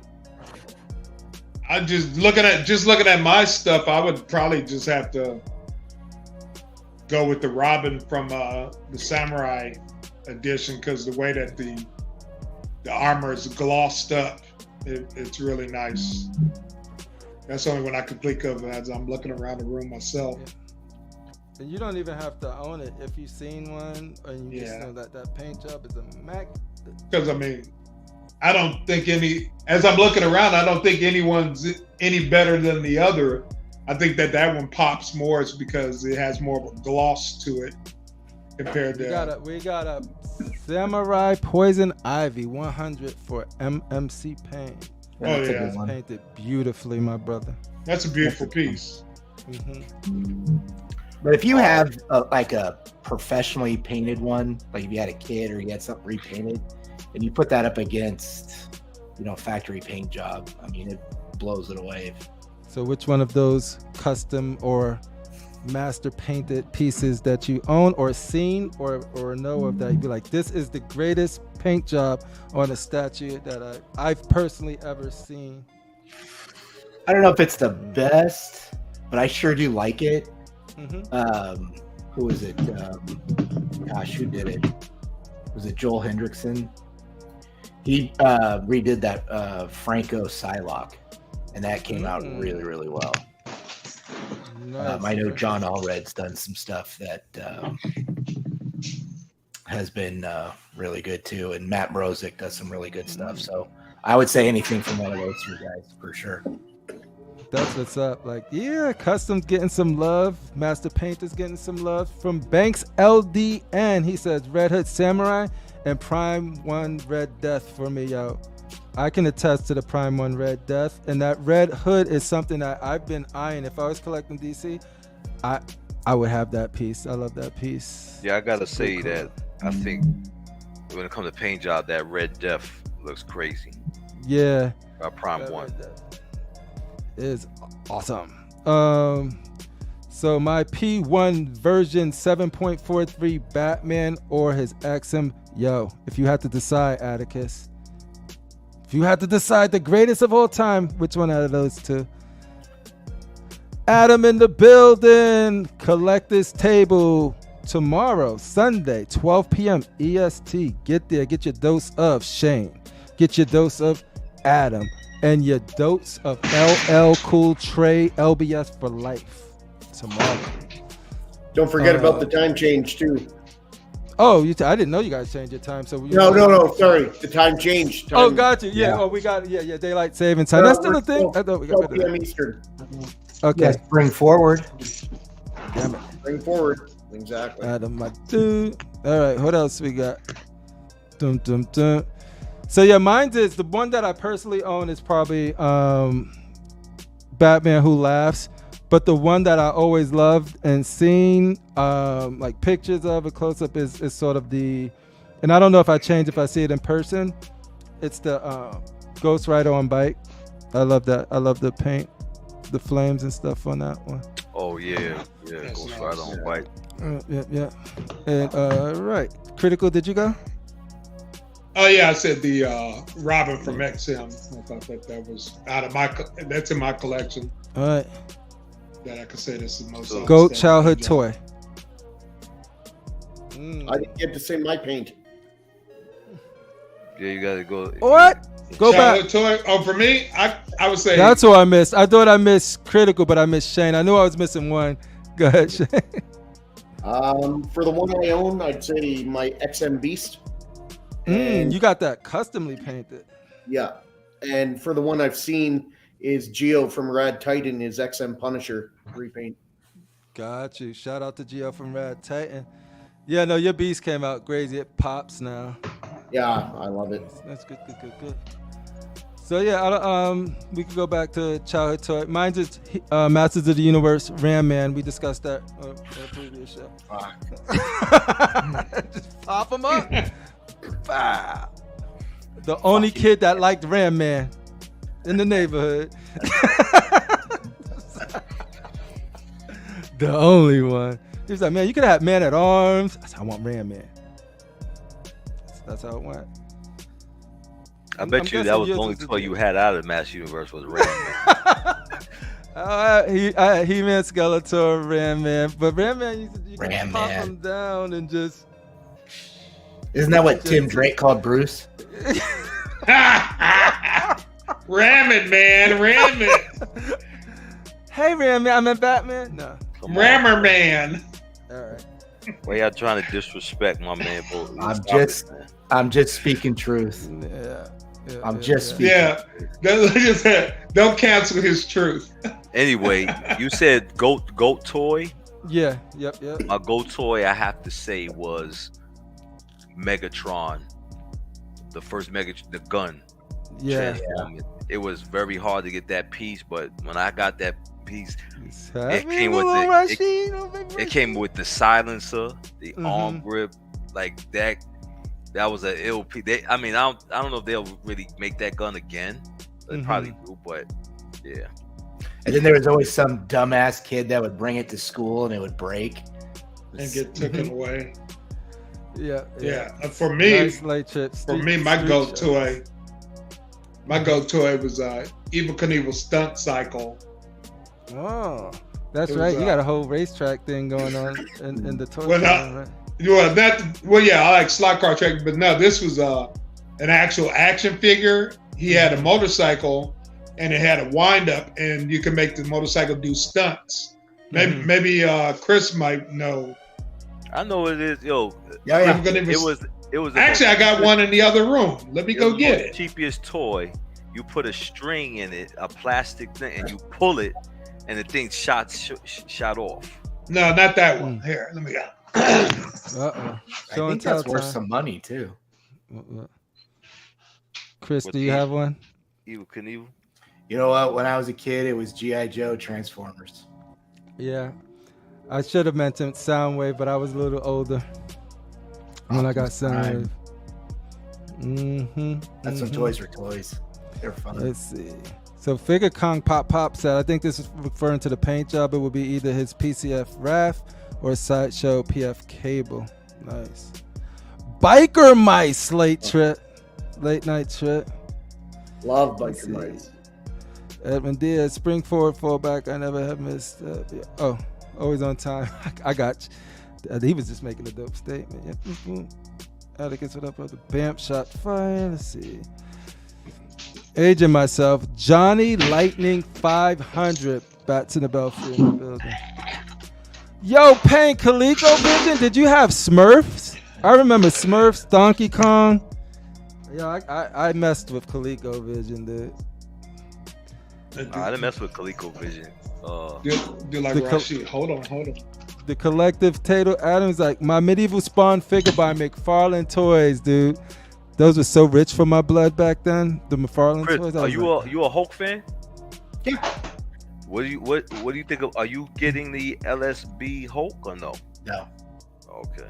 No. You know what? You know what's so funny is I kicked the tires on that like you wouldn't believe, but I don't do 1/3. I don't do DC. I don't do 1/3. It would just stick out with a sore thumb. That's your focus. Jeff Morris, welcome, Jeff Morris. I got sad when I was watching the Rogues and I didn't see Jeff last week. I almost stopped, but I was like, no, I must stay. Jeff, you're always missed when you're not there. So Jeff says that Evil Knievel was great. Evil Knievel was great, dude. I used to get him. Yeah, look at there it is. Let's embiggen you. And it had like the wind. This one had the winder. You wind it up, and it would jump. Let's see. How many cars you made it jump?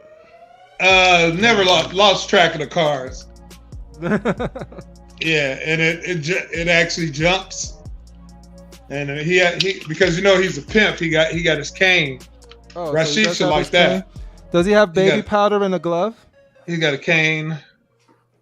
Can you put baby powder on a glove if he's a pimp? Try to get him. The complete pimp. Look at the man. Take off his little helmet. Oh, don't take his whole head off. That would have been. Look at that dude. He looks scared of you, yo. What's up, Rashid? What do you do to that little evil Knievel? Looks He looks like very scared. Like What's up, Rashid? don't let me beat you with my pimp cane. No, they make. I know he's a pimp with that cane. I know. Got my pimp cane. All right, thanks for sharing that. I was able to get it off eBay. I said, "Oh, this is my childhood toy." But yeah, Duck I got Rogers. slot car track too. 2 giant shoulder cannons. Oh yeah, the Starscream was dope, dude. I remember. I think Starscream was the first thing I ever put on layaway in a candy store, and they got it there, and I'm like, I'll just get my allowance, just go $1 here. It took forever. With the Transformer Starscream? Yeah, Starscream. Yeah, that one that you could actually transform. I guess. Remember Roback Candy Store? Do you know? Yeah, that was a candy store. Like, this penny this candy. question is for Shane. Shane may know about this, or anybody who knows the original Transformers. There was a Transformer that they actually never made, but they made China made it. It wasn't in one of those Transformers. Do you remember the 3 Transformers that turned into a camera? You remember that guy? Perceptor. What was his name? Perceptor. No, Perceptor was a microscope. He was that's true. Yes, I do remember them. They got green and black on them. No, they were green and blue, and they transform into a camera. Right, but they never made Decepticons. Yeah, they were Decepticons, but who made Transformers first? The first what company? Was it Hasbro, right? Wasn't it Bandai? Well, either Bandai or Hasbro, but that they never made that. It was another company, and I remember I saw it in the store, and I was like, I'm not going because it wasn't the brand, but I wish I should have got that. You know what I'm saying? I don't know, but it was it a 3 of knockoff them. or did they do it before? No, because they made a lot of stuff that was international that they didn't make in the States. Yeah, that's true. And it was in the store, and it's 3 of them. They connect and they turn into one camera. Yeah. I remember that. I barely remember that, if at all. Yeah. Burger Time and Donkey Kong was my go over the bread, the lettuce, and yeah. Now, see, my favorite one was, of course, Contra. I love Contra. Oh, Contra. Yeah. Get the spread fire. Get the rapid fire. I love the first Castlevania. I love Castlevania 1 and 2. Ooh, Rashid. Yeah, Castlevania was my Castlevania was good. Altered Beast was my joint. Save that for GOAT video game, because that we got that. Altered Beast was my joint though, man. I think Jeff Morris had one. Let's see here. The Evil K Snake. Oh man, the Evil K Snake River Canyon Rocket was cool too. Look, yo, Jeff Morris is right there with you, Critical Mass. Yeah. Never had all those figures, Critical. Yeah, we're from the same era. Oh, here we go. Reflector. I'm guessing that camera's name was Reflector? Yeah. Yeah. No, okay, thank you. Reflector. Yes, Reflector. And there was 3 of them. It was 3 of them, or I just know he transformed into a camera. All right, guys. We want to I gotta look it up on eBay. See what they sell that. How shitty is that, right? Your Transformers, and 3 of you merge into one thing and it's a fucking camera. Yo, give it up one more time for Chris Barton. And make sure, let me share this book one more time so people know where to get it, baby. It's right there. Thanks for love, guys. No, dude, anytime. I'm so happy that you're able to spend a little time with us. I appreciate you sharing and inspiring. That's what's up. Let me get that out of here. But yeah, no, that's the book. Available now, Amazon. Grab it, pick it up, support a fellow collector doing the thing, doing his thing. No, so yeah, if there's anything you want to say before you get out of here. No, I appreciate the time and thanks for the love and the support. You know, it's really great. And seriously, you guys don't know how lucky you are to have Darth Rashid with you. He's a great guy and he's a real good friend. So every time, man. Sending out prayers to you, Chris. Hope your recovery continues. That's nice of you. Thank you very much, guys. And seriously, if anybody wants, reach out to me and I'll get your book to you. So we'll see you on the flip side, everybody. Thank you very much. Awesome. We'll see you for your time, Chris. See you, Chris. Later, bro. That was Chris, y'all. Oh, I just want to show real quick. This was Reflector. That was the Transformer. Him. There's 3 of them, and they transform and they form to the camp. They form to a camera. Okay, so what prompted this, Rashid? No, it just made me because he was thinking about the your goat toy, and I just remember I was a big Transformers fan, but I always felt like, damn, whatever happened to that Reflector guy, and I meant to act and see it transformed into that camera. You know, but I just was like, no, because I always wonder what happened to them even on the cartoon. They got rid of it. If you noticed, he never died. He wasn't in Transformers the movie. I think the first maybe couple of scenes of first season, and then after that that guy was gone. Well, maybe they sent Megatron sent them back to Cybertron to hang out with Shockwave. But here we go, right here. If you go on eBay, they have the original package Reflector. There's 3 of them that form into a camera. I mean, I know. Reflector. But was that from the first season? The first season. They was like there was the first season, like he said, they were Decepticons. But then after that, they didn't even make them anymore. After that, I don't know why. Maybe they wanted to make Soundwave more popular. I don't know. Well, it's because they fucking suck. They're a camera. Maybe. But you know what, Shane? I don't know. I did see that guy Payne. He was selling his XM Optimus Prime. I like that Optimus Prime. The XM one. Yeah. He was selling his Rodimus Prime too. Oh, yeah. I like the Optimus Prime better though. Yeah. Well, that's why it sells for double the price. Yeah. Yeah. So it take up a lot of space. Did you like that one though? The XM Optimus Prime, Shane? I think it's really nice. It's a little too over modernized for my like, but I think it's really nice. Mm-hmm. Beautiful piece. Gotcha. One more for you guys. I could pick out let's just do one more. Just GOAT statue. Greatest statue ever made. Ever. Whether we own it or personally. Not what the community think. Just greatest statue in our collection or ever see. No, it could be whatever. You seen it. You could have seen it in a trade show. You could have seen it at your boy's house. The possibilities is endless. Possibilities are endless. I just gotta go with my master replicas Falcon. Still. Ooh. Gotta go with that. Greatest. I got to go with the one that Rashid wants to sell it to me for $5,000. The Ghost Rider on bike. Somebody's selling that piece, man. Yeah, I've seen it. It sells for like about $2,000. Right. Todd had it on a Spec Fiction a couple of times for $2,000. Man, sometimes you gotta sell things to get other things, man. Mm-hmm. I see that. It happens.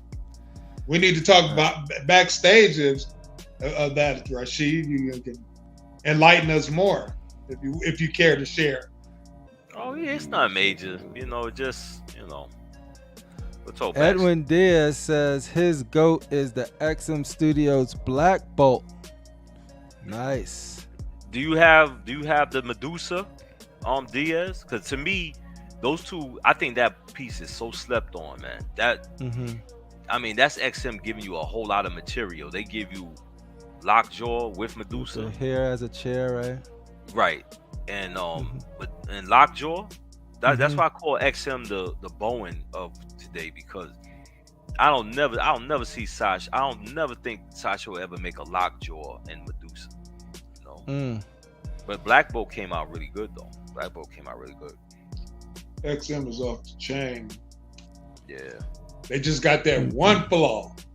What? Figacon Pop says he has to go yeah. with life-size Hulk Buster. There it is. Libra Mejo. Joker late night trip. I do think that's a nice Joker. I do think that's the best Joker on the market. Yeah. I might have to agree with you there. The detail in the cut in the mouth, and especially the one with the batarang in his eye, the blood. Oh yeah, that's gross piece, in the best ways. That piece. But to actually add on, if I was thinking about the GOAT in my collection, I would just say the only GOAT that I would consider a GOAT is that Batman Samurai from XM. Yeah, I always thought that was like a real detailed. Somebody, what piece? Another piece that people it's hard. Not too many people be selling. Somebody put it on eBay. The suit where he's got to go against Mr. Freeze. That big suit. Somebody was selling that one. Who made that one? Prime One. Right? Yeah. That's like his fucking XE suit or something, isn't it? Yeah. It's a nice piece. XM go to a need 1850 ship. I'll wait. Let's see. We have Cash. I gotta find a name for Cash. Cash, aka Bargain Center. Anthony Kennedy, the original Sasha Hulk PF. And right now Fado is in tears. Let's see. Fado's in tears. That's what he's hunting that piece. No, he doesn't like it. Oh, I think it's cool. But what does he say? It's overrated. This is actually this is the one a lot of people still to this day are hunting. Right? If it's the one I'm thinking about, I'm still. That's the Kirby, right? It's the Kirby one. Yeah, I never liked that statue, man. I never did. I mean, no disrespect, Yeah. But hey, you like what you like. You love and you like what you like. Yeah, that Prime one. I like that Guyver, where it seemed like he's splitting the arm off from the bat. That creature, I think that one is crazy. Oh yeah, those Guyver pieces. That I was real close to buying that Guyver one, but I was like, damn. I was like, okay, that was like one of those decisions. Say, okay, I'm gonna be mad that I missed out, but I gotta say no. Yeah. I hate that I didn't get it though. Yeah. Payne is coming in with the Batman show. He opened his chest up, and the chest light up on the inside. Yeah. Alex from Red Titan got that piece. Yeah, Shogun with horses. I drove 4 hours to go pick that piece up. That one always shuts it down, right? You have that piece, huh? Yeah. Yeah. Anytime I see that, it's just elegant. You know what I mean? It's a Batman comic piece that looks like a freaking art. When they had that piece, because what's good about it is you can put that piece in your house, and it'll stand up as just a regular samurai piece. Yeah, you don't have to have exactly. Like if you're into samurai, you don't have stuff, to add you can take the Batman symbol off and people will think that it's a regular samurai piece. So stands alone. Right. That's why I think it's the best. Other than I think the Samurai Batman, is one, and Shogun is, of course, those are the two best out of the whole line. I think the Shugu is one of the best also, only because it has the light feature. Do you have that one? The Batman Samurai. I got all the Batmans. Okay. Of course, I just sold my poison ivy. But, Yeah, I saw that. I mean, but I enjoyed the piece while I had it. You know what I'm saying? So I'm good. That's all that matters. My one-off custom Thunderbird. That's what's up. Like, Yo, especially where can I get that Thunderbird, man? If you want to sell it, Jose, I think that was yours. That was in the on Facebook. If you ever want to sell that, hit me up, man. You know, Crackhead price. I pay, man. Primal Swamp Thing is good too, man. That's the thing I noticed about you, Rashid. You are a connoisseur. You're like, you know what? The price is the price. If it's art, if you want it, buy it. Don't quarrel over the price. I always did that though, Not that I don't want no deals, but you know what it is? I'm an artist myself, and I look at these stuff as works of art. You know what I'm saying? Some people don't. Some people just say it's just a statue and their mind is on other things. But that's just how I am. I think of them as works of art, even though they have a edition size, so they're mass produced. But I still see them as art. But me being a cheap bastard like I am, some things I can't get with, like I think that like the Psylocke that you got, the one that I want, the X-Force. Right. Yeah, but when I tried to get that piece, it sold out. The only reason why I was able to get that piece, because a lot of people was asking money for her, I traded my She-Hulk for that one because I'm more of a Psylocke fan than the She-Hulk. If it wasn't that particular Psylocke, I wouldn't have did the trade. Because Jeff Delaney was selling his for $1,500. Oh, he was saying that he sold it already? He said he got a guy. It's on a payment plan. Yeah, he said that on. I drew. Yeah, he put that out there on the Batman Statue Collector channel. Oh, he got somebody. somebody making payments. Well, he want $1,500 for it, so Yeah. I mean, I want it because the thing about it, if it was a decent price, I would drive down to get it because he's in Newport Beach. It ain't nothing but about 35 minutes from where about 40 minutes. What's a decent price to you for that piece? I'm a cheap.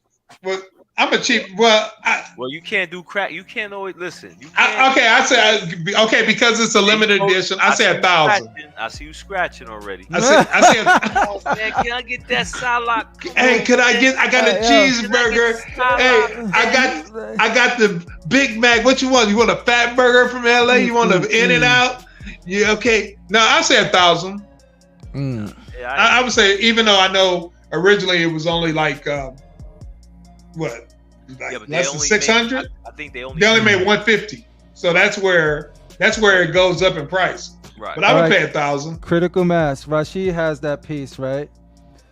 What would you do? Nothing sexual, nothing like that. But what would you do with it? Let's start off with this. Would you walk barefoot on a pit of fire and you get that piece? Hold on. Or would you walk barefoot on a bunch of dirty condoms?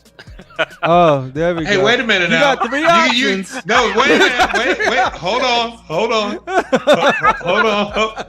Hey, you got to remember, I am your director of security, so I would. I ain't trying to hear that shit. I'll give you the first look. I'll give you the first week free. I'll give you the first week free without you. Walk on some dirty condoms for that statue. I will give you the first. I won't charge you for the first week. And they've been used by Anthony Kennedy, Duck Rogers, and Payne. Those are their dirty condoms. Will you walk on them for this statue? That's free, buddy. I will give you my services free for 1 week. I ain't walking on no fucking condoms. All right, okay, we ruled that out. I don't want it that much. Okay, all right, so you won't do that. Look. I won't do that. What's the next obstacle? I can see everybody going home and he goes, all right, listen. Hold on. Hey, I would do the glass before I do the condoms because at least I could pick the glass out and get some Neosporin and clean that shit up. Yo, fuck that. If that maestro and somebody says walk on some dirty condoms, I'm like, all right, where to? How far? Oh, you walking? I'm like, I'm walking. I'm like, yo, am I there yet? Crazy. Am I there yet? How long I gotta stay there?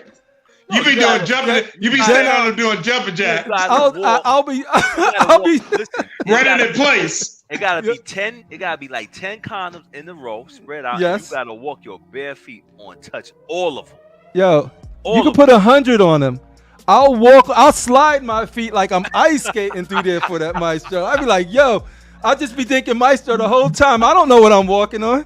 You'd be like, cripple like, hey, that's what they make soap and water for. Yeah, exactly. I'll soak my feet right after, and I'll be like, yo, maestro. And then I can't put it in my house, and then I'll be like, your feet. Hey, you break out a bucket of bleach and put your feet in it. Yo. That'll kill some germs. My feet will be the cleanest right after that, because I'll just soak them like you said. And soak them in some bleach. I'll have maestro. Yeah, but back to that side, like, yeah. Shane, what would you do for your grill? Shane, I'm sorry. I'm at Shane. Yeah. What would you do? Name your grill, and then we'll figure out. We'll figure out a trial. My grill would have to be the Sideshow premium format heat seeker Deadpool. Everybody wants that piece. We can help you with that. Hey. We can help you with that. Yo, I don't think we have to even give you a trial. Rashid, I think you have a buyer for your his heat grill seeker. is the heat seeker Deadpool. Where is that? I didn't see anything. Go back. What's Oh that? no, Shane. No, You just Shane mentioned was it. talking. Nah, Shane. You was on your phone. You was on your phone when he was giving you information. I don't take nothing serious with Shane. So. Work of art in any room. He was giving you some pertinent information and you was on your phone. I don't know for a grill statue. I mean, maybe Prime 1 Hush Superman. He wants to know what you are on right now. Yeah, I'm moving. I'm drinking water. I'm fucking. Yeah. He's talking statues. He's chilling. He's enjoying the show. Yeah. Hey, but as far as that Hush Superman, I'm tempted on the one if that quarter scale. Mm-hmm. I'm tempted because I don't own a Superman, and that would be a good one to get. It'll fit nice. So, because was the Hush. My grill is the life-size Darth Malgus. Life-size Dark Malice. Okay, we have the grill locked in. We now needed we a have the deal. Shane. Yeah. Condoms. Will you eat? Let's see. Not eating the dirty condom. By Rashid. No. A dirty condom by Rashid. Will you eat 3 slugs, like just straight up snails, right? With the hardest hot sauce you could find, and swallow it, eat it up for that statue? No. There you go, folks. You gotta really want it. Limits. All right, cool. Hey, Shane, the weekend. Dirty Harry said it well. Man's got to know his limitations. Will you? A weekend at Flanksters for that Malgus. Jupiter's cock. Give me those slugs. Line up the slugs in the fucking sriracha. All day long with some sriracha. A weekend at Flanksters. Oh man, Oh yeah, sriracha make anything taste good. J&D Daniel and I could do some sriracha shots and eat some slugs. All right, Rashid, what's your grill? Oh, that you don't have. I'm trying to think. Because he's got everything. I don't have everything. He got all his grills. Shit, I can't even. Guardian meat, baby. Hold on. I'm thinking. Oh, I know he has. I would want that life-size Darth Malgus statue. Oh, that's a good pick. Wow, I haven't heard that one in a while. It's hard to, and somebody had it on eBay for a long time, and I bullshitted. They wanted $7,000 for it. Okay. That's the life-size Darth Malgus statue. Oh, that's. You read that guy's story back in December who found it in the landfill?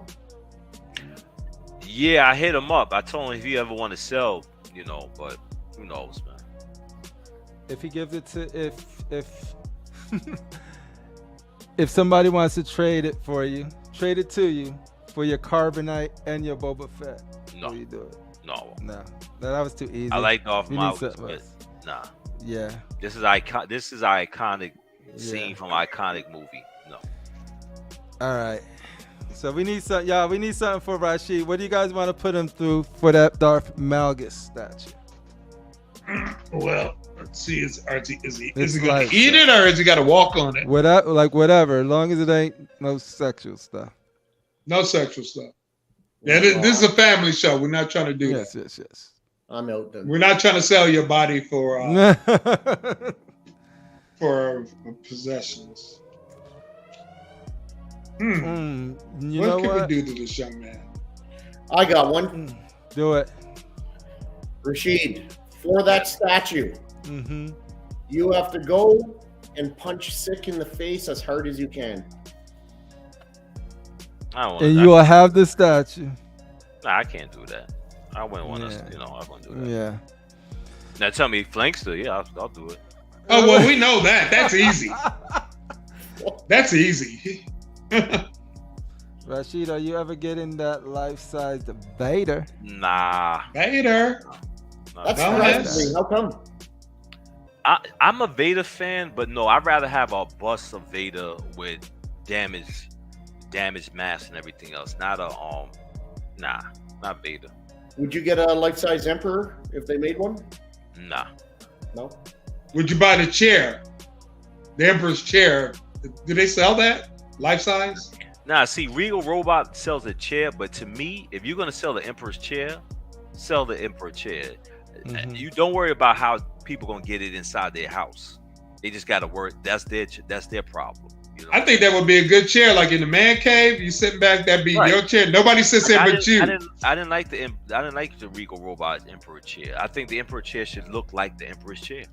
You know what I'm saying? Yeah, you probably could commission a furniture maker to do it. But it's an Etsy. But what's Etsy again? Like, damn, what is That's that? It's like an It's a eBay. site where you sell shit. Yeah. Hold on, let me look that shit up, man. My man may have hooked me up and shit, man. God damn, you fucking me up, homeboy. Etsy. Live PO. IPO 7,000. Hold on, let me see. Hold on, let me see if they got. Hold on. Let me see if I can find it first. Yeah, I'm looking. I got it, homie. And the race is on. Who will find it first? I'm too quick. Will it be Shane or will it be the Darth Rashid himself? I'm quick with it, son. Quickly. Tick tock. Oh shit! Damn, this motherfucker found it. Equivalent. Oh shit! Damn. Where this guy located at? Wait, I gotta. Oh shit! Trying to make a deal.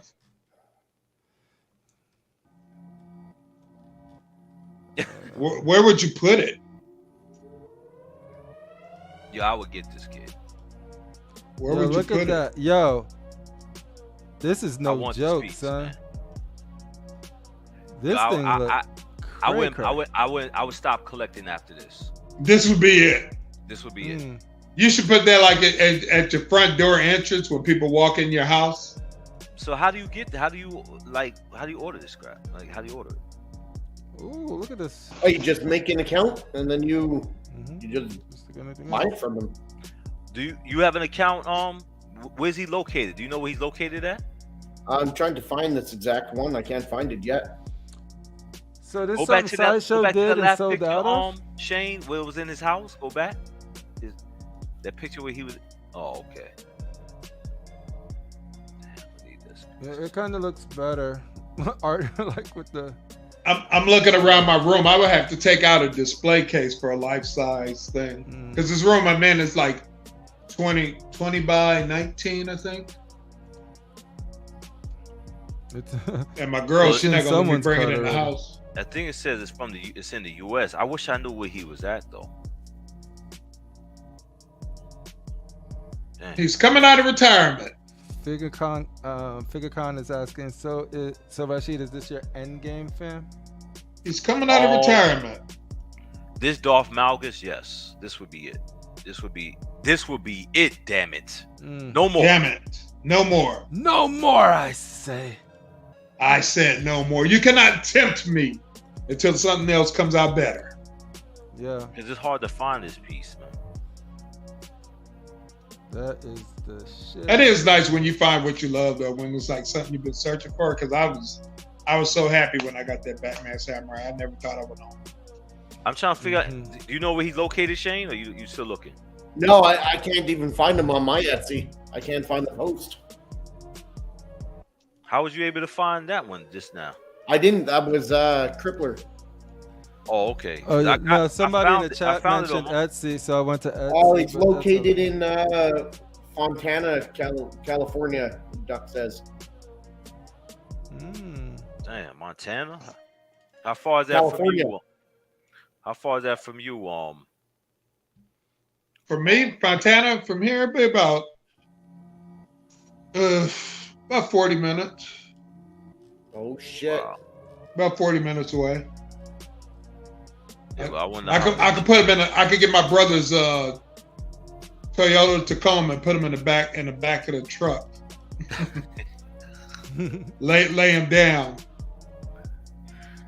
Michael says it's in someone's cart right now, but they have not pulled the trigger. Oh, word. But the lightsaber does not light up. Oh, you can fix that. Yeah, you get that fixed. That's easy. Rashid had said it'll be bought before the night's over. Take it to the statue doctor, get the saber fixed. Because then, how much shipping? This is life size, man. Does he have the box for it? You know. But you like art, and there's no price on art, right? You're willing to pay for it. Shut up, Deathstroke. All right. Leave it to Deathstroke to try, you know. To throw your words back at you. What do you think about this, Shane? The statue? Yeah. I mean, I would almost say it's my goat statue if I could have one. Enable. In fact, I did say it was my goat statue, but you did. I think I remember you saying that.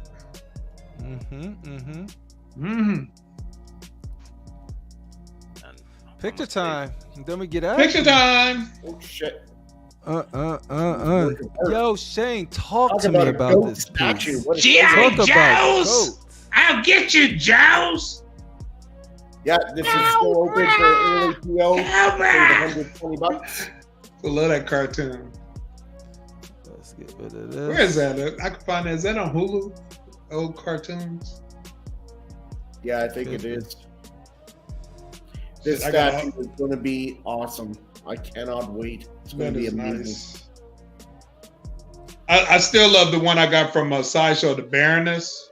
Yeah, I got that one. Yeah, I bought that off of eBay. I always thought the Baroness was going to be a very expensive piece, because when it came out, it looked just like her. But they made like 3 variants. I mean, 2 more. They made they made a red one, a blue one, and a black one. And I remember the red one was crimson. The crimson. Yeah, and I remember when they came out, but at the time I was like trying to not buy shit. I could have bought it. I think it was like $300. Yeah, I do like that Prime 1 Deathstroke. That's one of my favorites from the G.I. Joe line. The Deathstroke? Destro. I'm sorry, Destro. I have that was always a weird name for me, Destro. Yeah, but I like the Prime 1, you know, I think that came out good too. I was hoping that from Mr. X. Yeah, I was hoping that Prime 1 was gonna eventually go into Cobra La with Cobra La la la la la la la la la la. Yeah, the Globulus. Serpentor.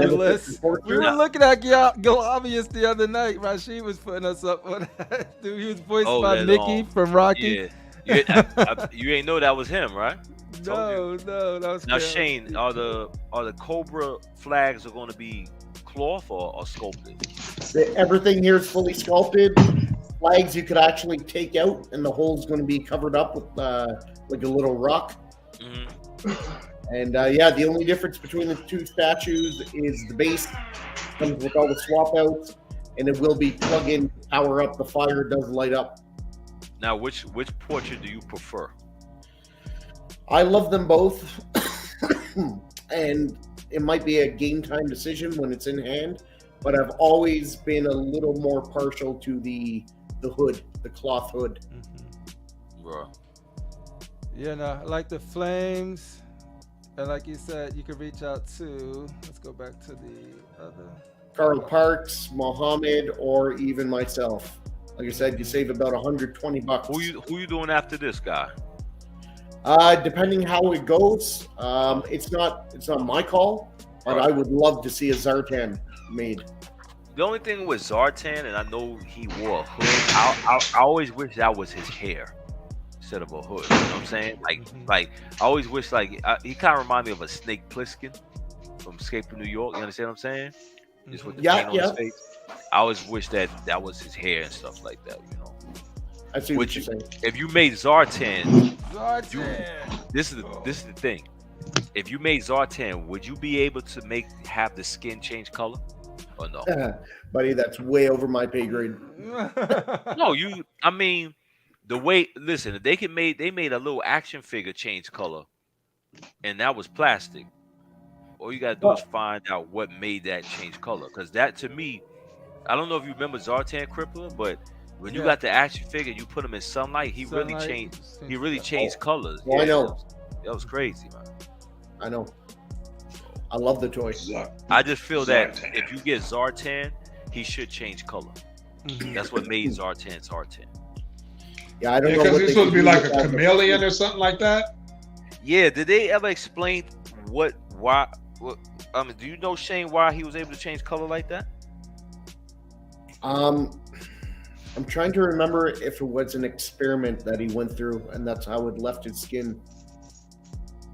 I can't remember off the top of my head. And actually, in the sun, he couldn't take the sun in G.I. Joe. Yeah, he had to keep running back inside. Right, he couldn't be in the sunlight too long because it would affect him. I know he turned like bluish or whatever. Right.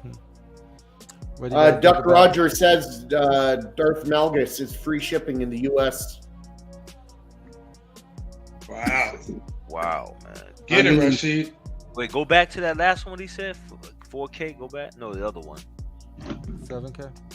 Set Pro 7K for a life size and a bus. What the fuck? Yeah. Damn. That's a good price, man. Whew, that's a good price, man. All right, so yeah, go ahead, grab it. Let me know. Let me know. Do a live unboxing. Let me know when the pictures. Live unboxing. Yo, what do you guys think about Attack on Titan? I love that show. Let me tell you something. I'm sorry. I'm going to watch it. I've never watched Attack on Titan. It's a good show. Never seen it. Good show. I need to watch two things. I need to watch is Attack on Titan, and I need to watch Game of Thrones. I've never watched nothing. Another good show. Yeah. Rashid, are you any kind of Star Trek fan? No, it's against my Star Wars religion, but I do. I will watch. Now, seriously, I will watch a Star Trek movie. I will not. I repeat, I will not support and buy a DVD and add it to my collection. I will not. Interesting. Payne, were you okay with how it ended? Because I do agree that it was like some of the best TV ever. But I fell off like around the last 2 seasons of it. They couldn't pull it together for me. But man, up until that point. And I've had people tell me that the unexpected people I would never think watches that. I've seen females tell me, "Oh, you got to watch Game of Thrones." It's a great show. Oh yeah, every Sunday night, me and my girl would be right there. 6 p.m. I was watching Game of Thrones. I said, "Let me sit here and watch it." And the only thing I saw was a guy was standing, he was beefing, and then he turned around and he said, "How long I have to wait for somebody to wipe my ass? Hurry up!" And I just said, "I can't watch this shit." Well, you got to go to the beginning. Give one episode because I like I was like that with a lot of shows. I think I mentioned this before. Like Breaking Bad was a show that I didn't watch when it first came out because I knew Breaking Bad was good, man. But no, what I'm saying is I didn't give it a chance because like I know Brian Crasser from Malcolm in the Middle, and then I heard about Breaking Bad. I said, "You mean the goofy guy? Man, I ain't watching that shit. I ain't watching that shit." So then it came up on Netflix. They put all the seasons on Netflix, and it was one weekend. I had nothing to watch. I was caught up on everything. I was bored. So I said, let's see what Breaking Bad is all about. Let's see what everybody's talking about. It's so good. Man, I binge watched 4 episodes back to back. I was hooked. Hooked. When you watch Breaking Bad, you think you can go get a trailer and go in the middle of the desert. It inspires you. You be like thinking, I could do this. Yeah. I had high school chemistry. Yeah, you actually, the way they made a scene, Crippler, you go right in the desert and just cook. Because he used to be like this. He used to always say, come on, Jesse, let's cook. Come on, Jesse, let's cook. I can do this. I'm in California. We got plenty of deserts out here. Hell yeah. So I see why so much still go out in California. You know what I'm saying? So we got plenty of wide open spaces. Like, Crippler, you from Jersey. You be driving around, being from Jersey to New York, you go down south and you be like, look at all these woods and it's all dark. You just throw a body, nobody would know. You know what I'm saying? Yo, they did that right on Route 440, son. They used to just go down there and body tosser. Like, yeah. A little weak on the ending, because it's such an amazing show. And if they would have stuck that landing, it would have. I don't think that show would have been able to been topped. I agree. I do think the girl is pretty. The one that played in Game of Thrones and Solo. I think she's fine, man. I think she's really man, Daenerys Targaryens? Yeah, she's pretty. Khaleesi's?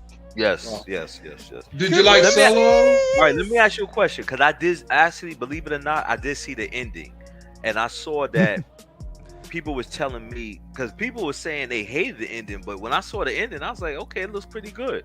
But yeah, because you seen what she was doing, which was dope, but she didn't that wasn't her character. Now, did he kill her? What happened? He killed her? Or what happened? All right. Spoiler alert. Yeah. And Bran the Broken becomes the fuck that show. Never mind. Now, what about the part where the lady's walking, right? And they're throwing stuff at her and they're saying shame. Oh yeah. What was that? What they do to that Deep 300 actress, Lena Headey. Hey, that wasn't even her. That was a body double. Yeah. But no, that's pretty much what they did. Just shamed the mess out of her. I don't know. I don't know if I want to. It was this religious faction that was taken over.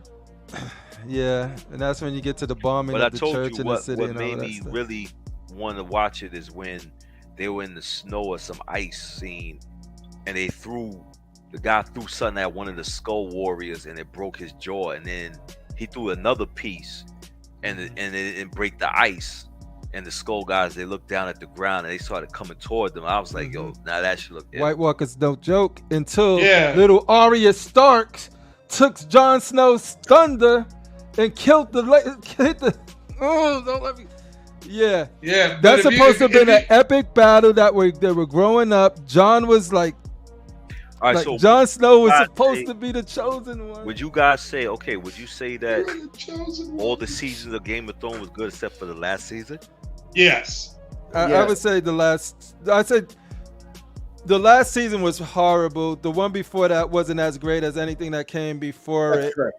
Yeah, because the problem is the writer, the original writer, he hadn't finished it yet. He's still writing books. Right. And so HBO was like, damn, we got to make this shit up on our own. And what they came up with wasn't as good as the original material.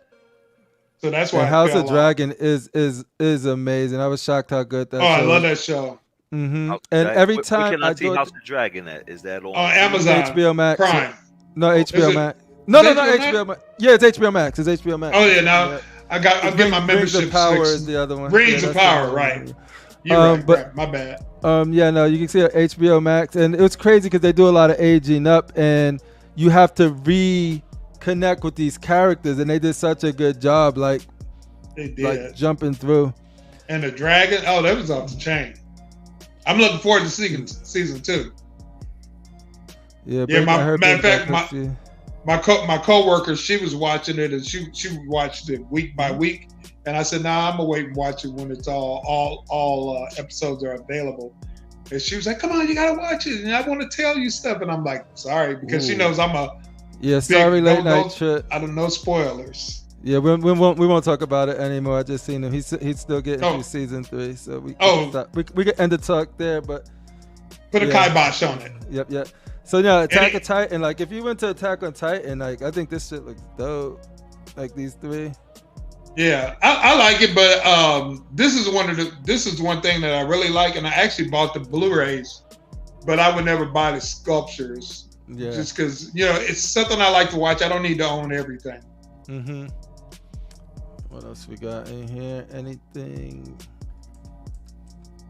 We got more Cobra. There it is. This is.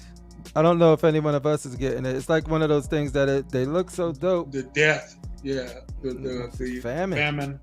The 4 horsemen. Those are the 2 head sculpts. Nah. Anybody going in on the famine in this apocalypse line? They say I.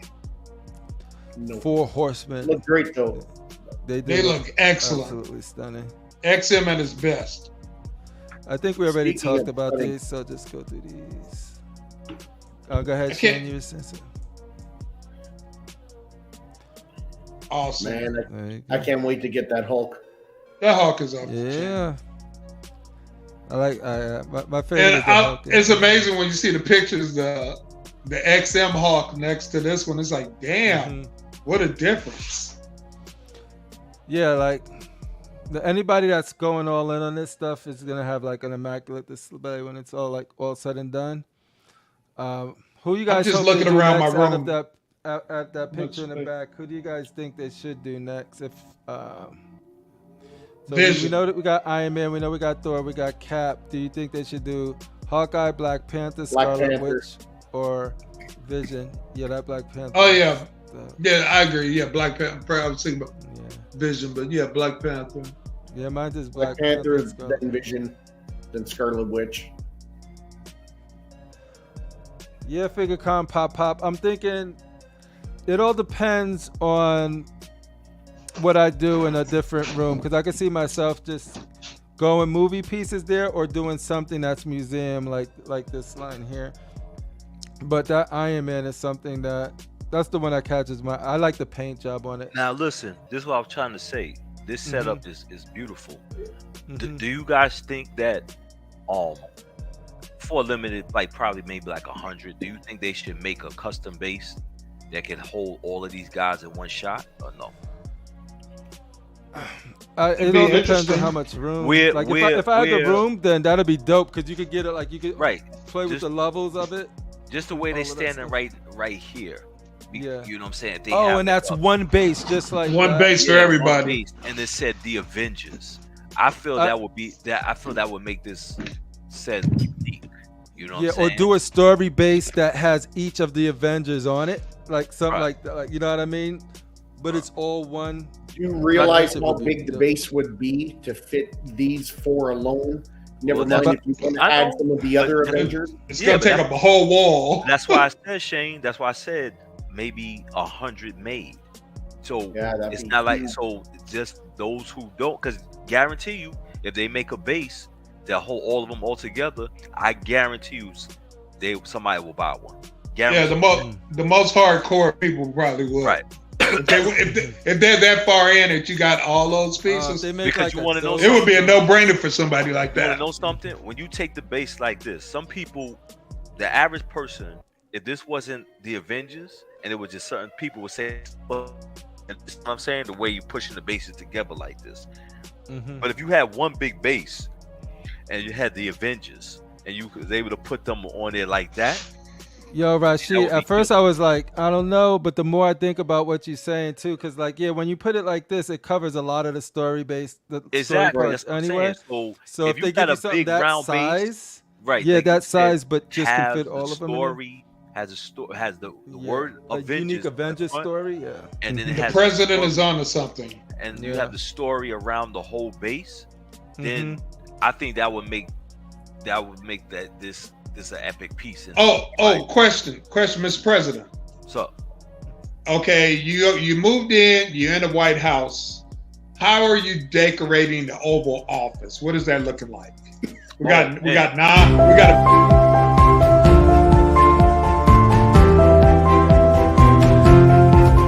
Now a message from your president.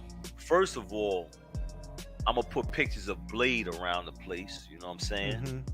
And I gotta have my girl Selma Hayek, Maya. Who else, man? How about Nas? Of course, Nas, man. He's gonna be singing at the. He's gonna be singing at. Matter of fact, the inauguration. Old school, man. I want one of Pamela Anderson's old Playboy issues blown up, also.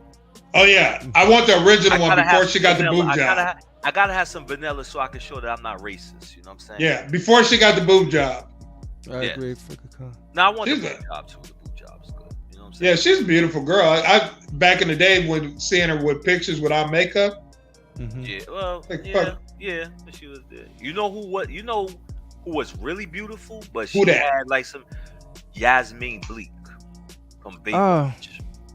She was bad, man. And I mean, it's sad. I don't know if she went through depression, but she was beautiful, man. Like I actually thought she was more beautiful than Pamela Anderson. She was gorgeous. You know who I like? I think there's natural beauty, and of course I never seen Tupac out of Cuba. That fool's alive, huh, Edwin Diaz? Sanaa Lathan. Hey, was she in? I think she was in. Oh, Man on Fire, right? That was the Denzel movie she was in. No, she was in that. Alien versus Predator? Oh yeah. Man on Fire. No, that was Dakota Fanning. Great movie. No. But I think it was she played. I think she was in that too. I'll have to look it up. But yeah, she was that. He had no love interest in that. Love and Basketball. Yes. No, that stuff. Yo, what about this thing, dude? When I just started getting back to collecting, I remember this was a hot button topic. This is very nice, but it's not for me. It's very That's nice, but it's not for me. And I'm happy for anybody that's getting it, and I understand why they want it, but not for me. This was cheap too, wasn't it? Yeah, it wasn't that expensive at all. Love and Basketball, yeah. Yeah, who's getting this piece? Anybody getting this piece? I think Sick is trying to get it. I believe Sick is getting it. Yeah, I mean, Out of Time. Yeah, I know she was in a Denzel movie. Who, Sanaa Lathan? Yeah, Sanaa Lathan is. But I like. She was in Alien versus Predator. But I like what's the name that played in Malibu's Most Wanted. I think I like her better. I still haven't seen that one. Yeah, it's the Killing Joke one. Yeah, the Killing. I love the story from the comic. What about the bus? Do you like the bus or no? Yeah, I think this looks great. I got two of these comics, the original. I bought them when they first came out. I bought one to open, to read, and one just to keep. I mean, if you like you said, like I think this would look good in Chris the Batman statue collectors. Yeah, like it's nothing that I would ever consider. I think he's getting it. Yeah, he definitely got to get it. Yep, there's more of this. Oh my God. Yo, I wonder what this is gonna end up looking like, because that freaking this a custom suit looks like material. Now this is a sneak peek teaser at JC's Spider-Man from LBS. Oh, it's just a render. I will hope that he did it all sculpted. It looks fabric though. It looks I don't fabric. think he like looks if fabric. Is that a render or is this an actual sculpture? It looks like a render. What up, Jaden? Oh shit, she was what, Mitchell? Yeah, so this Spider-Man will probably be like the ultimate Spider-Man for the elderly. I wonder is Chris Barton thinking about this? Edwin said she was Blade's mother. Yes. Eric. Yeah, Regina Hall. I love her too. Oh, somebody I used to like. Well, she's not aging too good. But let me think. Yeah, I have no clue what the background is yet. What I do love about it is if they capture that material look on like polystone or something, like on sculpted, that shit gonna be. But would you be adding this to your collection, or you don't know? It's way too early to say. But if it's a 1/3 Spider-Man and it comes out exactly like I think, then yeah, because I will move him into another room and just put But Spider-Man I right just on. really feel like that Avengers line should have had a base, Yeah. a base for all of those. You know, Mhm. and I guarantee you, if he thought about doing it, it would work. I'm telling you. Now, the Lord of the Rings, I don't remember this part. This guy, who is this guy? And I don't remember this. Is this in This is the mouth of Sauron. He was the one that talked and parlayed for the eye because he was an eye. So he came out, and then I thought Is Sauron it too never had early a to form. spoil? I thought he never was back. no, in this was the form. mouth of a meaning like this. The pretty much me for you, President. I would come out and talk for you when you couldn't. He would come out and talk for. He's the Paul For Heyman. Sauron. Yeah. Now, Paul which Heyman. episode did he come? This come on. It was the director's cut or the extended version of Return of the King. So the long I don't version. understand why they did that for. Like, why did It had some stuff that I felt was integral to the movie in the books in those extended versions. So I'm glad they came out with I it. agree. But like I don't even consider the theatrical versions of them as let me ask you canon. a I just question. go straight to the extended one. I was trying to figure out what happened to Sodomon in the 2000s. Sodomon. Mm-hmm. If you never seen the director's cut, they never show that he died. That's No, right. that there's a lot of so stuff. when you guys saw this, y'all didn't question that? Like, yo, what happened to this dude? I did. Yeah, I think there was a lot like the gift scene that they give, like the rope. You don't know where none of that comes from when Galadriel hands him all of those gifts and stuff. They don't ever show that in the theatrical version, and they end up having the cloak and the rope and all of that stuff. But that's why I love the extended editions because like it is the way to watch that stuff. You just got to invest the time. And once again, now, what was Sauron? Was Sauron a creature? Was he human? What was he, an elf? He was a wizard that A wizard, turned yep. And then eventually The dark side. it was all about the rings of power and binding them. And so like they thought that when they chopped the hand off and the ring of power was missing, so was he. But the ring corrupts and he can still communicate. So like he could corrupt it, and what it called, the Palestine, the Palencia, whatever they looked through. I forget those 3 orbs that they looked through. Saruman got corrupted, and then when Saruman got corrupted, he just started doing his bidding, creating the orcs, the Uruk-hai, and all of them, slowly amassing the army to come back. But when Isradal chopped it off, so went the power. But you have to destroy it in Mount Doom, right? And you have to go to Mordor. All those poor trees. Was he trying to get his form back once the ring was like? Was he trying to? Yeah, if you see him in the prologue, he was gonna try to return to that type of form, probably more powerful or whatever. But Rings of Power actually gives you his origin story. That's on HBO Max. That's on Amazon, but it's slow, so you gotta wait to the last 2 or 3 I think you'll like last it. 2 episodes to figure that out. It's on Amazon though. Yes, it's on Amazon. I'm gonna watch that then. Rings of Power, you said? Yes, I think you would like it. Yep, Rings of Power. Yep. Do you think he would come with a Parker head scope? Oh, for the LBS? I think with probably Tony Stark did. I'm trying to think if they ever did. I don't think they did it with anybody. I think he would do more of the eye change. Different eye. I think different eye shapes. Yeah. Yeah, the squint, the small eye. Yeah, because then you have to deal with likenesses and which one do they base it off of? Well, hey, Rashid, what's that? David always says the electric company eyes, the squinty eyes. Bro. Dang, look at those teeth though. Oh my God. See a dentist. Oh, he needs to go see Dr. Mike. I'm gonna get Dr. Mike. Dr. Mike can hook you up. He get you get all your grill together. Yeah. So this is coming soon.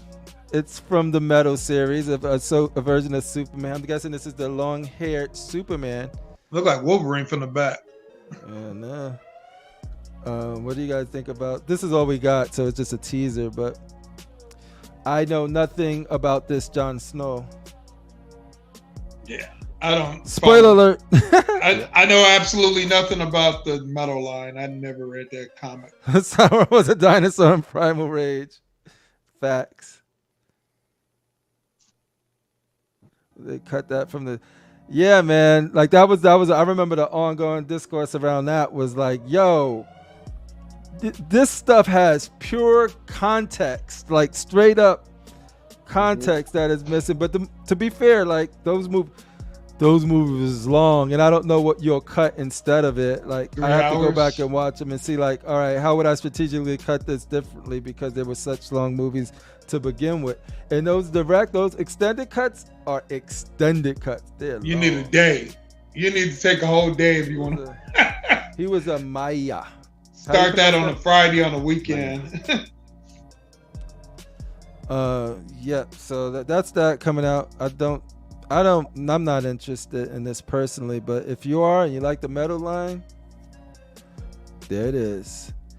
Yoda. Yoda. I hate Coming that. to I get hate ya. that Sideshow did this because I'm Sith, only Sith. But us Sith can get down with some Yoda too. Yoda is the one that I'll be like, yo, you not know that's not acceptable, Shane. Jedi scum. Yeah.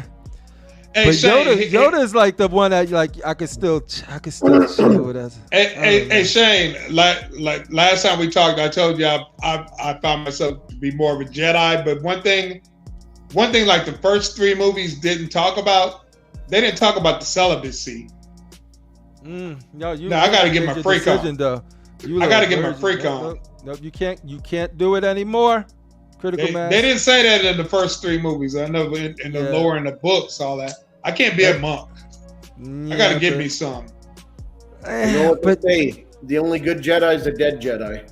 Yeah, yes. All right, so yeah. This is coming to the Shane collection is what he's saying. That's right.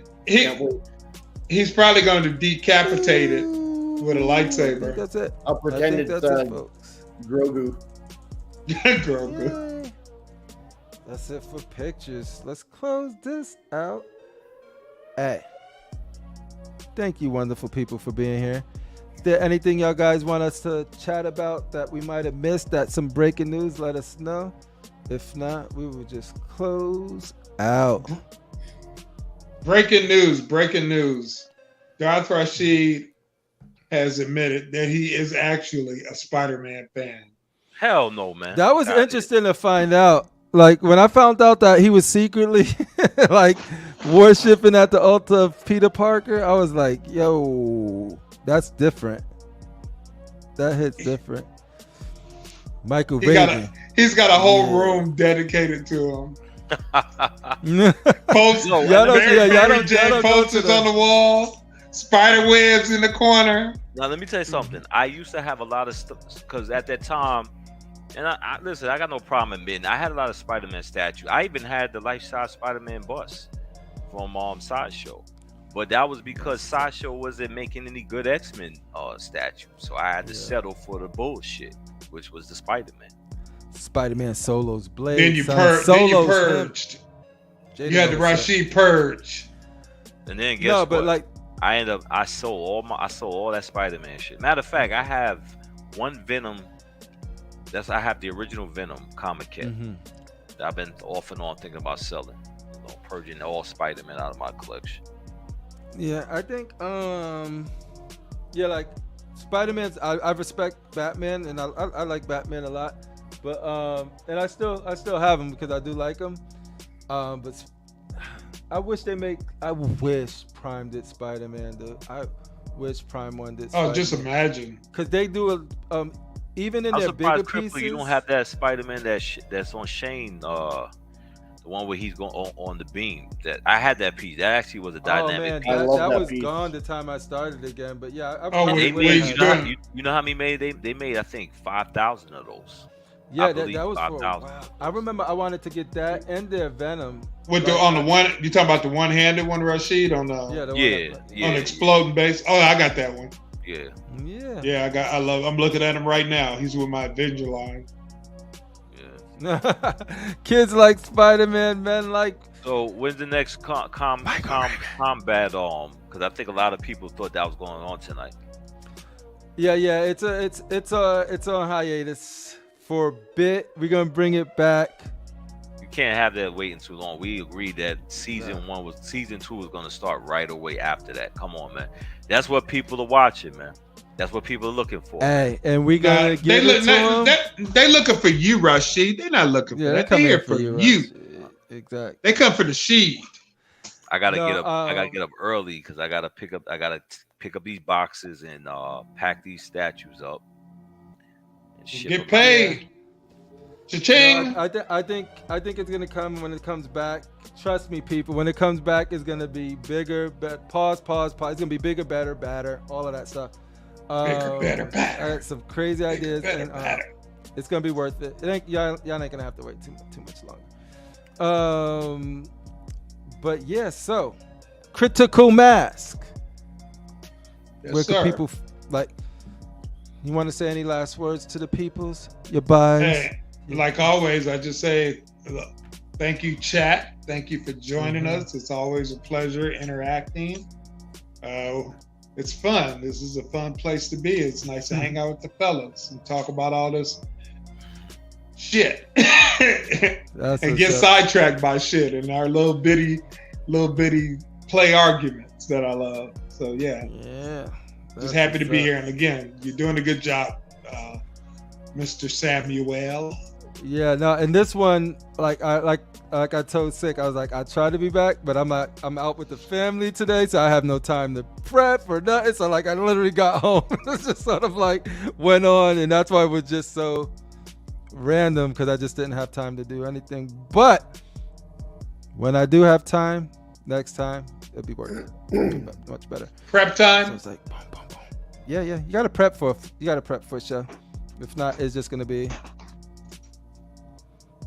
You gotta put some effort in it. You know.